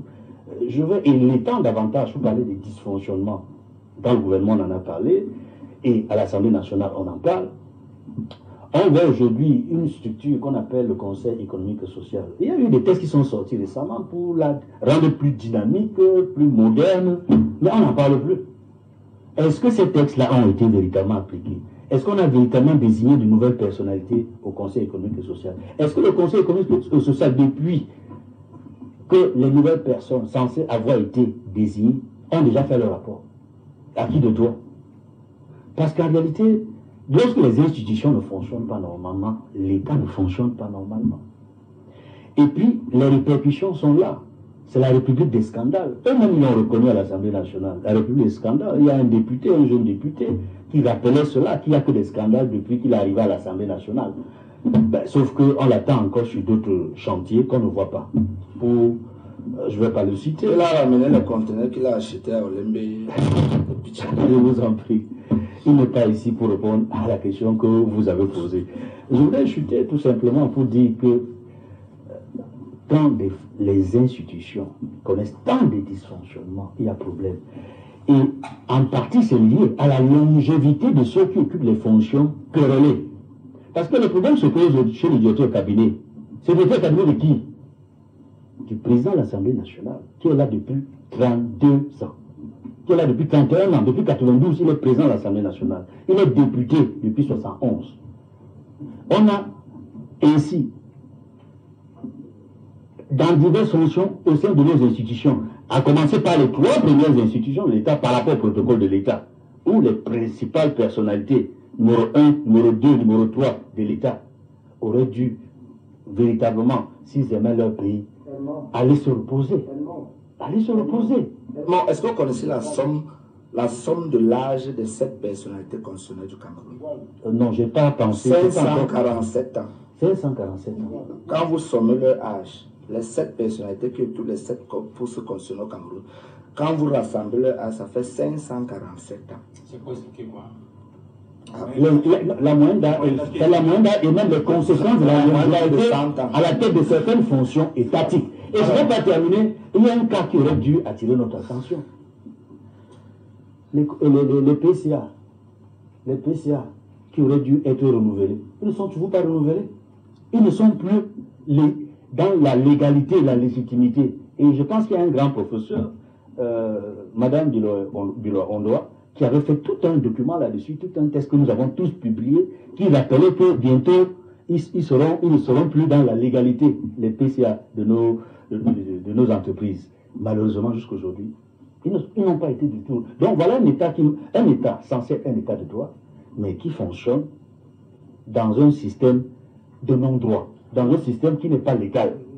Non, parce que les gens qu'ils posent, ils sont là. Les gens que chacun de nous sont là. Le jeune Bella, ministre des Relations extérieures, justement, était à l'ONU cette semaine, justement, sur la question. Non, oui.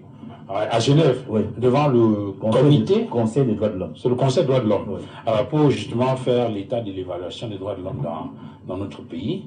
Mais ce n'est pas ce qu'il a dit. Vous dites que le Cameroun n'est pas un état de droit, mais il a plutôt expliqué que tous les jours, le Cameroun travaille à renforcer, n'est-ce pas, la promotion, à faire évoluer, n'est-ce pas, les droits de l'homme dans notre pays. D'ailleurs, il a pris quelques indices. Il a parlé, par exemple, de la commission des droits de l'homme au Cameroun qui a été renforcée. Il a parlé du grand dialogue national qui a été organisé dans la recherche des solutions à la crise anglophone. C'est vrai aussi qu'en face, il y a eu des organisations de défense des droits de l'homme qui ont indiqué qu'il y a un certain nombre d'efforts que le Cameroun devrait encore faire dans le sens de l'amélioration des droits de l'homme. Je voudrais justement vous interroger là-dessus pour poursuivre. En ce qui concerne les droits de l'homme dans notre pays aujourd'hui, est-ce que le Cameroun, au regard, n'est-ce pas, de l'évaluation qui a été faite par cette institution-là, est-ce qu'on peut considérer est-ce que le Cameroun peut se présenter aujourd'hui comme étant un meilleur élève de l'ONU en matière de droits de l'homme? Malheureusement, je pense que non, au regard des observations qui sont formulées, non seulement par les ONG nationales et internationales, mais aussi au regard du rapport que l'État a présenté et qui a été fortement critiqué sur la base des observations, des rapports qui ont été faits par des experts. Parce qu'il a été, le ministre des Relations extérieures, interrogé sur deux plans, principalement, sur les droits de l'homme en général au Cameroun et sur la crise anglophone en particulier. On voit bien, dans l'un comme dans l'autre cas, qu'il y a beaucoup d'insuffisances. Si je rentre sur la crise anglophone, on se rend bien compte que ce qui a été fait depuis 2016 jusqu'à ce jour est largement insuffisant et presque inexistant par rapport aux attentes qui sont plus nombreuses encore concernant non seulement près du million de déplacés internes qui sont dans les autres régions du pays, concernant les réfugiés qui sont des dizaines de milliers de réfugiés qui sont au Nigeria, concernant également la guerre proprement dite, parce que la guerre continue.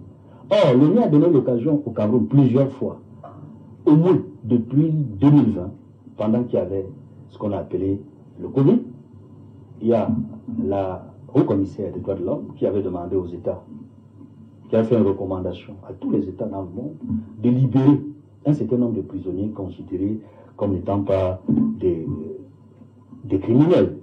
Ils avaient cité nommément les prisonniers politiques.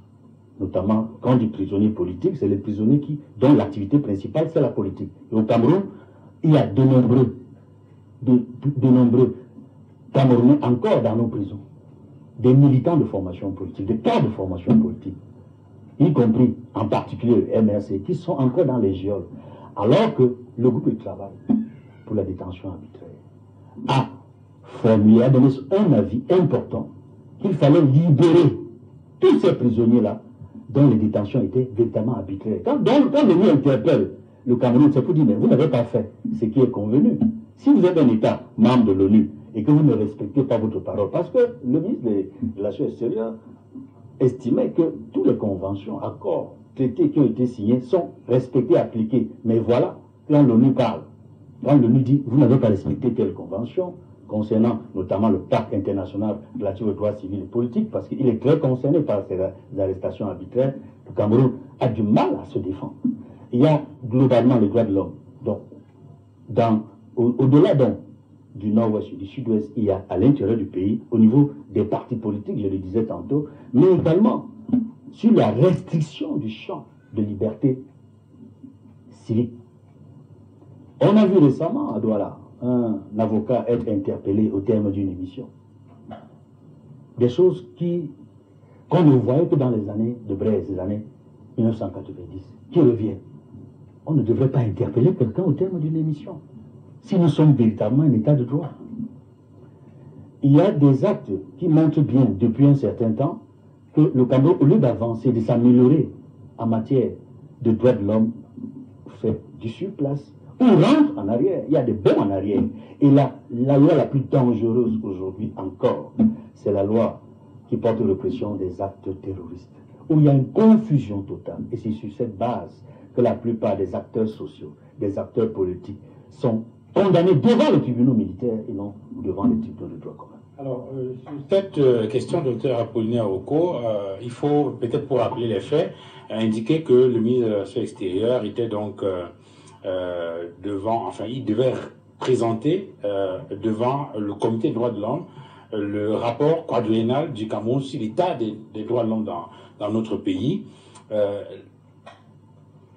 Il faut rappeler que dans le sillage de cette sortie, il y a des organisations de défense des droits de l'homme, je vais citer au passage comme ça le RIDAC, qui a fait une sortie dans ce sens justement. Je crois que la directrice exécutive même du RIDAC était à Genève et a pris la parole là-bas pour indiquer que le Cameroun devrait faire encore beaucoup d'efforts en ce qui concerne le respect des droits de l'homme. On a remarqué que ces ONG pour l'essentiel ont exigé, n'est-ce pas, l'ouverture des enquêtes sur les violations de droits de l'homme, notamment dans les régions du nord-ouest et du sud-ouest, suite aux exactions qui ont été commises de ce côté-là, et ont demandé la libération immédiate et sans condition de toutes les personnes arbitrairement détenues, que ce soit dans le cadre de la crise anglophone ou bien dans le cadre des activités politiques. Edmond a rappelé tout à l'heure, n'est-ce pas, la sortie, n'est-ce pas, du groupe de travail des Nations Unies contre les détentions arbitraires en rapport avec un certain nombre de personnes qui sont actuellement détenues. Alors lorsqu'on voit le ministre, n'est-ce pas, aller représenter le Cameroun devant ce comité-là, vous en tant qu'homme politique, et au regard, n'est-ce pas, des sorties qui ont été faites justement par l'ONU sur les questions politiques, les questions de droits de l'homme dans le pays, qu'est-ce que ça vous inspire comme commentaire, comme analyse? Comme observation. Est-ce que vous dites, bon, le Cameroun va faire la figuration, ou bien est-ce que on est vraiment sérieux en ce qui concerne la plaidoirie qu'on fait dans le sens de la promotion des droits de l'homme dans le pays? Je voudrais tant dire que mon pays va s'améliorer. Je voudrais tant dire que la parole de l'État camerounais est une parole d'honneur au niveau des institutions internationales, mais les faits, la pratique et le martyre que subissent les Camerounais quotidiens m'obligent à ne pas aller sur cette voie-là, pour reconnaître que malheureusement, nous avons un État qui parfois évolue comme un État irresponsable au niveau international. C'est-à-dire un État qui prend des engagements formels, mais qui, au moment d'appliquer ces engagements-là, se rebiffe. Ça, c'est de l'irresponsabilité. Tout à l'heure, Mbon rappelait un fait qui a eu lieu en 2020, effectivement. Je me rappelle très bien d'une interview qui avait été passée par le secrétaire à la communication du RDPC, pareillement du gouvernement, dans laquelle on lui disait, mais le secrétaire général de l'ONU a demandé à ce qu'il y ait trêve de combat au Nozo. Et il lui disait, des groupes terroristes ont donné leur quitus pour cet arrêt de combat. Mais le gouvernement a refusé. Comment expliquer ça? Et le ministre était très embarrassé. Vous voyez? C'est-à-dire, voilà des gens qui, devant une possibilité de préserver les vies des Camerounais, refusent de l'appliquer. C'est quand même, pour moi, ça m'a préoccupé. C'est-à-dire des gens qui sont des hors-la-loi, que nous condamnons tous, et que nous, MSC, n'avons cessé de condamner, c'est-à-dire ceux qui ont pris les armes contre le pays, qui vont jusqu'à dire, bon d'accord, on peut faire la trêve en raison de cette raison humanitaire. Mais l'État qui doit avoir le souci ultime des vies des Camerounais a dit non. Moi, ça m'a vraiment, ça m'a presque choqué d'en voir qu'on en est, parce que l'information n'avait pas chuté. Si on n'avait pas suivi cette émission de RFI, je n'aurais jamais su qu'il y avait une telle demande de la part de M. Guterres au gouvernement camerounais. Or, il avait fait cette demande-là et il a eu une réponse d'un côté et un refus de l'autre côté. Et moi, ça m'a vraiment préoccupé. Donc, c'est pour dire qu'en matière de droits de l'homme, malheureusement, nous sommes logés à la mauvaise enseigne, malheureusement. Parce que si je prends le cas de mon parti politique, et que vous voyez comment est-ce que les gens sont arbitrairement arrêtés, sans aucun type de détention, sont jetés dans les geôles, sont jugés de manière arbitraire pour poser la question, est-ce qu'on est encore dans ce qu'on peut appeler un État? Si je prends mon cas, parce qu'il faut être concret, parce que les gens nous écoutent, voilà un militant qui s'en va manifester, après que le parti politique ait formellement déclaré, parce que nous avons la preuve de la déclaration, qu'il n'y ait jamais eu d'interdiction de l'autorité ayant compétence de le faire, c'est-à-dire le sous-préfet. Il n'y a jamais eu d'interdiction écrite d'un sous-préfet pour les marches du 1er juin 2019, que lorsque nous sommes allés devant le juge, les avocats qui étaient les miens ont demandé au juge de savoir en vertu de quel acte ces personnes ont été arrêtées. Il n'y a jamais eu de titre d'arrestation, de détention. Il n'y a jamais eu même un document d'autorité administrative qui fondait l'arrestation. Vous voyez ce que je veux dire? Lorsque dans un mouvement, dans une tentative d'explication, on a dit non, c'est pas le sous-préfet qui avait signé, c'est le préfet qui avait signé. On leur a donc dit, apportez-nous la preuve, le document signé par le préfet. Ils n'ont pas pu apporter. Monsieur personnel, monsieur Tila est décédé sans que nous ayons pu voir l'acte qu'il a pris pour demander à ce que nous soyons arrêtés. Vous voyez donc comment les gens peuvent être arrêtés, détenus pendant des mois, puis relâchés un matin comme ça, sans que de bout en bout nous ayons eu un fonctionnement normal et régulier de l'État. Donc lorsque vous avez ce type de cas qui sont rapportés donc par les ONG dont vous avez parlé, comment est-ce qu'on ne va pas se dire que c'est le régime du RDPC qui milite pour salir l'image du Cameroun à l'extérieur? Donc je pense que la peinture qui est faite par cette organisation-là onusienne est une peinture qui est réelle, à défaut d'être en deçà même du réel, parce qu'il y a tellement de choses qui nous échappent et qui ne bénéficient pas de l'exposition médiatique, notamment dans votre média et dans d'autres. Ça fait donc un constat comme ça, c'est un constat qui est un constat factuel. Tout à l'heure, M. Kamgi a rappelé que la Commission des droits de l'homme de l'ONU a rendu un avis pour montrer en quoi les militants, notamment du MS, sont des détenus politiques d'opinion et donc doivent être libérés de manière immédiate et sans condition. Docteur, est-ce que vous savez que même le RDPC, en tant que formation politique, est victime aussi de la démocratie? Il est possible. Le Congrès doit se tenir quand? S'il vous plaît. Non, attendez. Le Congrès doit se tenir depuis quand? Oui, mais ce n'est pas à moi de venir défendre le RDPC. Non, vous imaginez bien que le RDPC a un communicant. Donc, je veux juste vous faire comprendre que quand on parle de l'état du RDPC, c'est une fiction. L'État. Non, je ne dis pas état du RDPC. Je dis que le gouvernement dirigé par le RDPC. Non, vous observerez avec moi. Sauf si ça a changé. Le RDPC ne dirige aucun gouvernement. Non, ça c'est le gouvernement qui dirige le RDPC. Non, ça c'est votre analyse. C'est votre analyse. Il faut comprendre. Oui, c'est votre analyse. C'est votre analyse et je voudrais la respecter. Même s'il ne la partage pas comme c'est le cas. Parce que je vous fais observer que jusqu'au moment où nous parlons, ça a changé depuis qu'on est dans ce studio, que le président de la République, Paul Biya, est en même temps le président du RDPC. C'est un fait intangible que personne ne peut Il est d'abord devenu président. Oui, ça c'est autre chose. Le fait montre qu'il est à la fois président de parti politique, organisation privée et chef de l'État. Et donc dans ce cas, vous ne pouvez pas empêcher un cabinet d'observer que c'est le gouvernement du RDPC. Et que qu'il soit lui-même victime de leur turpitude ne fait pas de moi ceux qui doivent défendre le cause du RDPC. Que s'il y a des hommes là-bas qui sont épris de justice, qui sont épris d'un état de droit, on se la voit. Et on dira, voilà des hommes qui sont au RDPC. Et nous encourageons ces gens-là. Mais s'ils ne le font pas, s'ils assument dans un stoïcisme que rien ne peut expliquer, bah peut-être que c'est les gens qui sont arrivés à une sorte de syndrome de Stockholm, où ils aiment, n'est-ce pas, leur oppresseur. Pour nous, au MRC, nous dénonçons cela et nous souhaitons que l'état de droit, lorsqu'il adviendra, parce qu'il n'est pas encore là malheureusement, qu'il soit pour tous les Camerounais, aussi bien pour ceux qui sont réputés comment dire ça, ne faisant pas la politique, que ceux qui sont dans l'opposition, que ceux qui sont du parti au pouvoir. Donc, nous militons pour tout le monde. Maintenant, si le RDPC a des problèmes internes, ce n'est pas moi, militant et responsable du MRC, de venir défendre la cause des gens qui, apparemment, sont tombés amoureux de leur propre oppresseur. Alors, Émile, ici, faisons un peu de science-fiction. Le Cameroun, on imagine le Cameroun en train d'être évalué aux Nations Unies sur l'état des droits de l'homme. Quelle note vous lui donnez sur 10? Vous avez parlé de la fiction.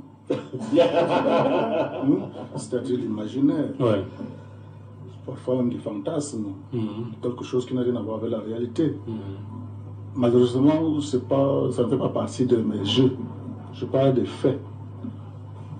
À partir des faits, on peut dégager des analyses et des conclusions. Est-ce que le Cameroun est un meilleur élève, selon vous, des droits de l'homme de l'ONU? Peut-être pas le meilleur élève, mais disons tout simplement que la question des libertés et des droits de l'homme au Cameroun est un projet en chantier, comme la plupart des autres projets qui interpellent le développement d'un pays. Parce que les libertés et les droits de l'homme font partie également des indicateurs de développement d'un pays. C'est pour ça que je dis que ce chantier-là est en construction. Et il me semble que la construction avance significativement au regard des textes en place.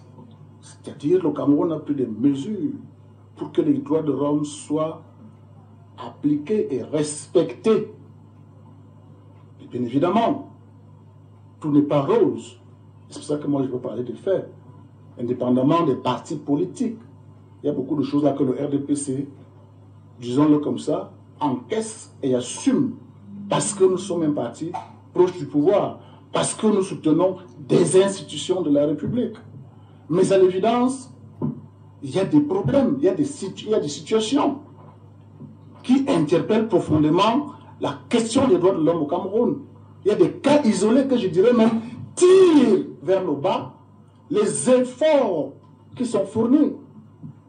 Et sur ce point, on ne doit pas être complaisant. Ça aussi, c'est le rôle des acteurs politiques. Les droits de l'homme font partie de la dignité humaine.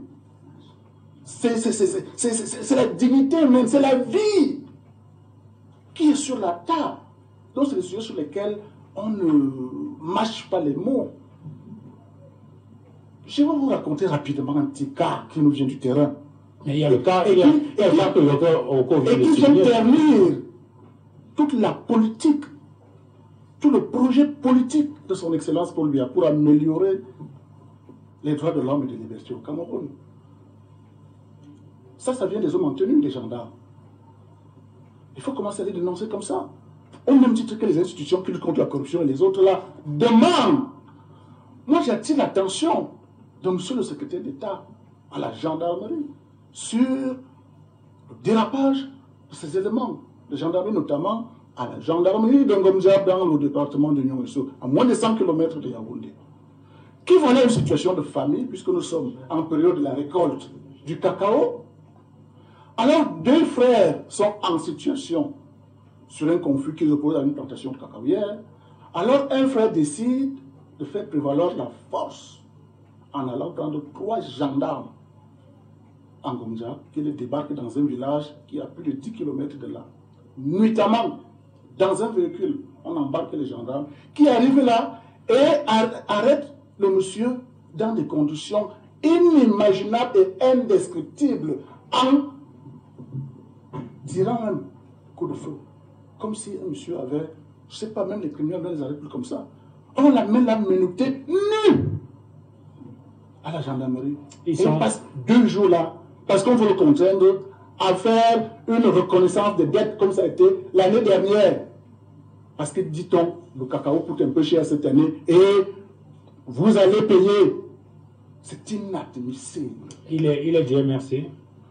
C'est pour cela que vous ne nous avancez pas dans ce pays. Lorsque vous allez enfermer les débats dans je vais pourquoi je pose la question. Non. C'est une très mauvaise question. Non, permettez que je dis que chacun de nous a droit à une dignité. Permettez que j'explique. Qu'on soit du MSC, qu'on soit d'un parti politique.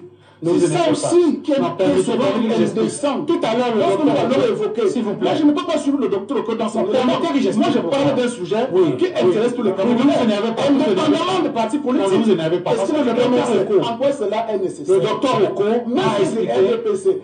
Pourquoi on ne va pas le dénoncer? Émile Messi, s'il vous plaît. Vous allez prendre la parole. Je vais vous relancer. Moi, je ne parle pas de Oko. Non. Ils sont dans l'élément du MSC. Je vous pose la question tout à l'heure parce que Edmond, tout à l'heure, a parlé du groupe de travail des Nations Unies qui a rendu un avis sur les détentions politiques dans le pays. Le docteur Oko a présenté des cas précis. Permettez-moi donc de préciser. Oui, non, je vous relance. Permettez que je précise. Vous voulez que je m'associe à leur cas? Non. Permettez que je précise. Et le docteur Oko, tout à l'heure, a fait allusion à 2 situations. La première situation en rapport avec des... Et moi, j'en fais une. Permettez. On va ajouter à ça. Moi, je voulais jouer à l'allusion. Donc, le docteur Oko a fait allusion à une situation semblable avec des militants. Je crois que lui-même, il était impliqué. Il a parlé des marches du 1er juin. Et vous voulez que je parle les de ça? conditions dans lesquelles les gens ont été arrêtés sans droit ni titre, etc. Et il a évoqué la situation des violations des droits de l'homme. Maintenant, quand je reviens à vous, vous dénoncez cette situation-là. En réalité, je veux savoir si vous êtes en train de dire de façon claire que bien qu'étant du RDPC, vous êtes du côté de tous ceux qui peuvent être du RDPC ou pas, lorsque ces situations, n'est-ce pas, de violation des droits de l'homme sont bafouées et qu'il faut donc que tout le monde se mette ensemble pour les dénoncer et attirer l'attention des pouvoirs publics justement sur le fait qu'il faut mettre un terme à cette violation. Voilà le sens de ma question. Duval Fangwa, je veux être clair avec ceux qui nous regardent par rapport à votre intention.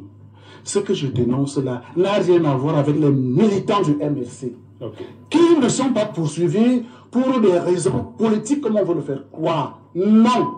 Les militants du MRC, parce que vous exigez que j'en parle, sont poursuivis pour des délits de droit commun. Et ils ont été condamnés. Beaucoup ont purgé leur peine. Au fur et à mesure, on les libère. Et ceux qui vont poursuivre leur peine, on va libérer tout le monde après avoir purgé leur peine. Moi, je pense que chaque fois que nous allons jouer à ce jeu-là, nous n'avançons pas. Et nous n'aimons pas nos responsables institutionnels de prendre le problème en corps. Parce qu'on va toujours le noyer dans des considérations politiques. Je ne suis pas d'accord avec vous sur ce plan. Ce qu'il pose comme problème n'engage que le MRC. Et j'ai dit, ces militants, lui-même en avait été victime une fois. Là, le chef de l'État les a graciés, il les a libérés et a suspendu les poursuites. Tout le monde le sait. Mais aujourd'hui, on les a pu libérer et ils ont été condamnés conformément à la loi. J'ai dit, certains ont fini leur peine, ils ont été libérés, d'autres vont finir leur peine, ils seront libérés. Je n'ai pas fini.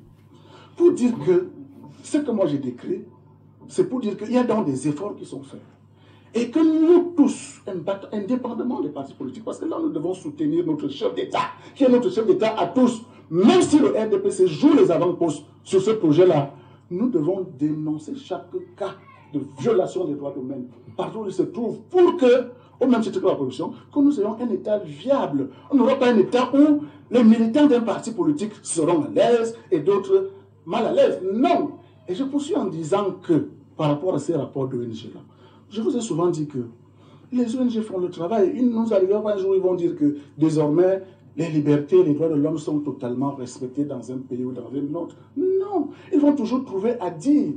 Parce qu'ils vivent de ça. Ça nourrit son âme. Vous savez bien que beaucoup de gens font des choses dans ces pays pour des libertés. Ils vous disent, pour avoir des papiers ou bien pour se faire voir dire je suis homosexuel et je suis poursuivi parce que j'ai choisi d'être homosexuel. Alors là, vraiment, ça fait partie des rapports des droits de l'homme au Cameroun. On ne respecte pas les droits de l'homme. Nous avons aussi des cas comme ça. Pour dire que dans ces conditions-là, nous devons intégrer l'éducation aux droits de l'homme comme, moi je suis pédagogue, comme une discipline transversale dans notre système éducatif. C'est-à-dire que vous fassiez la médecine, que vous fassiez le droit, que vous fassiez la biologie, je ne sais pas quoi, qu'il y ait l'enseignement des droits de l'homme dans notre système éducatif, au même titre que les TIC, au même titre que le bilinguisme, au même titre que l'éducation à la citoyenneté, qu'on fasse un programme scolaire et universitaire adossé sur les droits et libertés de l'homme. Voilà à où un pays doit poursuivre son projet de construction pour que l'enfant qui naisse grandisse avec un certain nombre de valeurs sociales, morales, pour la dignité humaine, pour le respect de l'autre. Parce que l'homme, c'est ce qu'il y a de divin. Qu'on ne le dise pas, Edmond Kangabou le dit, la quête de l'homme, c'est d'être un petit Dieu. Et dans la quête de la divinité, nous disons qu'il y a un minimum de choses qu'on ne doit pas faire à un être humain. Et c'est ce qui est donc résumé dans ce que vous appelez les libertés et les droits de l'homme, qui ne doivent pas nous enfermer dans des partis politiques. Le gouvernement camerounais fait ce qu'il fait, mais il y a des brebis galeuses que nous devons dénoncer et les traquer à leur plus simple expression. Voilà ce que le RDPC propose. Moi, je veux dire, il faut qu'on s'entende bien. J'admire l'effort de M. Messi. Et je suis d'accord avec lui sur une chose, tout au moins, c'est que moi je suis assez sceptique par rapport au rapport de ces ONG-là, qui ne sont pas financées au hasard. Généralement, elles sont la voix de leur maître avec tout ce que cela engendre. Et je peux même dire que je suis foncièrement remonté contre les ONG au Cameroun parce qu'elles ne font pas preuve d'exemplarité dans la gouvernance. Madame Maximilienne Gombe ne peut pas dire que depuis qu'on a créé le REDAC, il n'y a pas quelqu'un d'autre qui peut être présent là-bas. Monsieur Philippe Nanga ne peut pas nous dire que depuis qu'on a créé un monde à venir, il n'y a pas un autre Camerounais qui peut être président là-bas. Je ne parle pas de mes amis, Nouveaux Droits de l'Homme, etc., les Jean-Marc Bikoko, les éternels présidents de les syndicats. Vous ne pouvez pas dire tournons la page. Et vous prenez l'alternance à la tête du Cameroun. Mais vous êtes fossilisé à la tête des ONG avec vos membres, les membres de votre famille. Et j'irai même plus loin. Emmanuel Pomerol avait fait un article intéressant sur la démobilisation sociale au Cameroun. Ailleurs, les ONG, vous voyez, il y en a marre, le balai citoyen, les ONG, c'est sur le terrain, la mobilisation. Mais au Cameroun, les ONG sont devenus des think tanks. On produit des rapports, on va à Genève, on fait des observations, mais on coupe le courant tous les jours au Cameroun. On coupe l'eau. Il n'y a pas le carburant. Il n'y a pas ceci. On dit que l'école primaire est gratuite. Les gens font les rapports. Mais mobilisez-vous sur le terrain et mobilisez les citoyens. C'est ce qu'on attend de vous. Mais ils se sont embourgeoisés à un niveau que, il parlait tout à l'heure que la professionnalisation de la société civile a atteint un niveau au Cameroun où c'est inquiétant. Ces professionnels de la société civile-là, c'est comme je parle souvent des leaders religieux, les imams par exemple, chez nous les musulmans, ils disent qu'un imam doit avoir un autre travail. Imam, ce n'est pas un travail. Vous ne pouvez pas dire que votre travail est tout. C'est pour ça que moi j'admire les jésuites. Vous avez d'abord une compétence autre avant d'être religieux. Des gens ne peuvent pas se donner pour métier. Leaders de la société civile, ils font les conférences, ils font les rapports, ils font les séminaires, les colloques. Non, laissez-moi dire. Je vous relance. Est-ce que vous prenez en compte d'abord, les textes qui organisent ces structures-là, du point de vue de vous avez parlé de la longévité, est-ce que vous prenez en compte les missions précises qui sont celles de ces ONG? Parce que vous parlez de la mobilisation. Mais là maintenant, vous parlez exactement comme les gens du RDPC, qui vont vous dire l'article 6 de la Constitution nous permet que le président soit candidat autant que possible. L'article 5 des statuts du RDPC fait du président le candidat naturel, etc. Je vous dis, c'est abject et malsain que des gens soient présidents d'une ONG pendant 15 ans, 20 ans, éternel président. Ils ne rendent compte à personne des fonds qu'ils reçoivent des partenaires étrangers. Ils ne rendent compte. Je termine là-dessus. Je vais revenir à autre chose. Je termine 2 minutes. là-dessus pour dire ceci, que les ONG, il n'y a pas de démocratie sans démocrate. Les ONG doivent prêcher par les implantés. Chaque année, ils reçoivent les fonds de l'Union européenne, des ambassades, des chancelleries et des partenaires de développement. Ils ne rendent compte à personne. Mais ils viennent demander au gouvernement de faire preuve de transparence dans sa gouvernance. Chacun doit d'abord balayer devant sa cour. Pour terminer sur autre chose, le RDPC est la principale victime de la bureaucratie. Je vais prendre 2 cas. En 2007, il y a les primaires et les investitures et les renouvellements des organes de base. Tous les affidés, les épouses, les parents des pontes de régime sont bastonnés dans tous les bastions du RDPC. Vous savez ce qu'ils ont fait? Congrès du RDPC de septembre 2011, ils ont instauré ce qu'ils appellent les délégations permanentes du parti. Ils ont supprimé les primaires. Et ils disent maintenant les investitures se passent au niveau du comité central. Qu'est-ce qui arrive maintenant? C'est que vous avez des présidents de section élus. On prend un individu que personne ne connaît. On le nomme chef de la délégation départementale ou régionale, qui domine sur les présidents de section élus. La même chose, la répercussion, c'est quoi? C'est que lorsqu'on vote le Code général des collectivités territoriales décentralisées, vous avez les maires d'arrondissement qui sont élus dans les 14 communautés urbaines, et on part vous chercher les gens comme à Tangana Messi, on le met à la tête d'une ville comme Yaoundé. Umba Sanjina, on le met à Douala. Les gens que personne ne connaissait, même dans sa famille, ne peut pas gagner une élection. Alors, on va. C'est bureaucrate. Non, je veux dire que la bureaucratisation, regardez ce qui se passe au RDPC maintenant. C'est que les bureaucrates ont pris en otage le parti à un point où, aujourd'hui, vous avez eu en l'espace de 2 ans, 2 conseils de discipline ad hoc au comité central. On a exclu les gens, les Missanga Nyamdine, les Saint-Éloi Bidou, etc. Regardez le niveau d'émasculation des maires d'arrondissement dans les communautés urbaines. Le on en a construit les boutiques à Yaoundé 6, mais s'il vient casser. Augustin Tamba construit les boutiques à Yaoundé 7, mais s'il vient casser. On n'arrive pas à arranger les routes de Yaoundé. Ou la même chose à Douala, etc. Non, il faut toujours quand même. Oui, vous l'avez dit. Il faut qu'on aura l'occasion de revenir là-dessus. Je crois que pour sortir l'émission, il y a ce sujet qu'il faut peut-être balayer rapidement pour essayer d'en comprendre le sens. Joao Moussa, en 1 minute, s'il vous plaît. Le MINAT a rendu public une liste de 40 nouveaux partis politiques il y a quelques jours. Alors, il a indiqué que cela répond à une volonté du président de la République de rendre plus dynamique le paysage politique au Cameroun. Vous-même, vous prenez que ça soit, vous pensez que c'est sérieux qu'un pays comme le Cameroun ait 368 partis politiques? Vous êtes journaliste. Est-ce que dans un pays sérieux, on doit avoir, chaque famille doit avoir son parti politique? Est-ce que c'est sérieux? En quoi est-ce que c'est pas sérieux? Mais parce que ces partis n'ont aucun ancrage idéologique, aucune offre programmatique et encore moins aucune démarche politicienne de terrain. Ce sont des partis politiques dans les valises des gens. Citez-moi un seul nom remarquable de tous les 40 leaders qui ont officialisé les partis politiques. Là, vous connaissez un seul. Je dis même dans leur quartier, leur bailleur, à part leur bailleur, je ne sais pas si quelqu'un les connaît au carrefour du quartier. Donc vous avez des individus comme ceux-là. Ils savent que, moi j'appelle souvent les élections la saison des prunes. Vous savez quand il y a les prunes, chacun fait les provisions de maïs, de manioc, des ignames, etc. Ils attendent 2025, non? Comme c'était le G20 là, on a vu comment Jean de Dieu Momo est devenu ministre, Bandakani a déjà la voiture et les autres.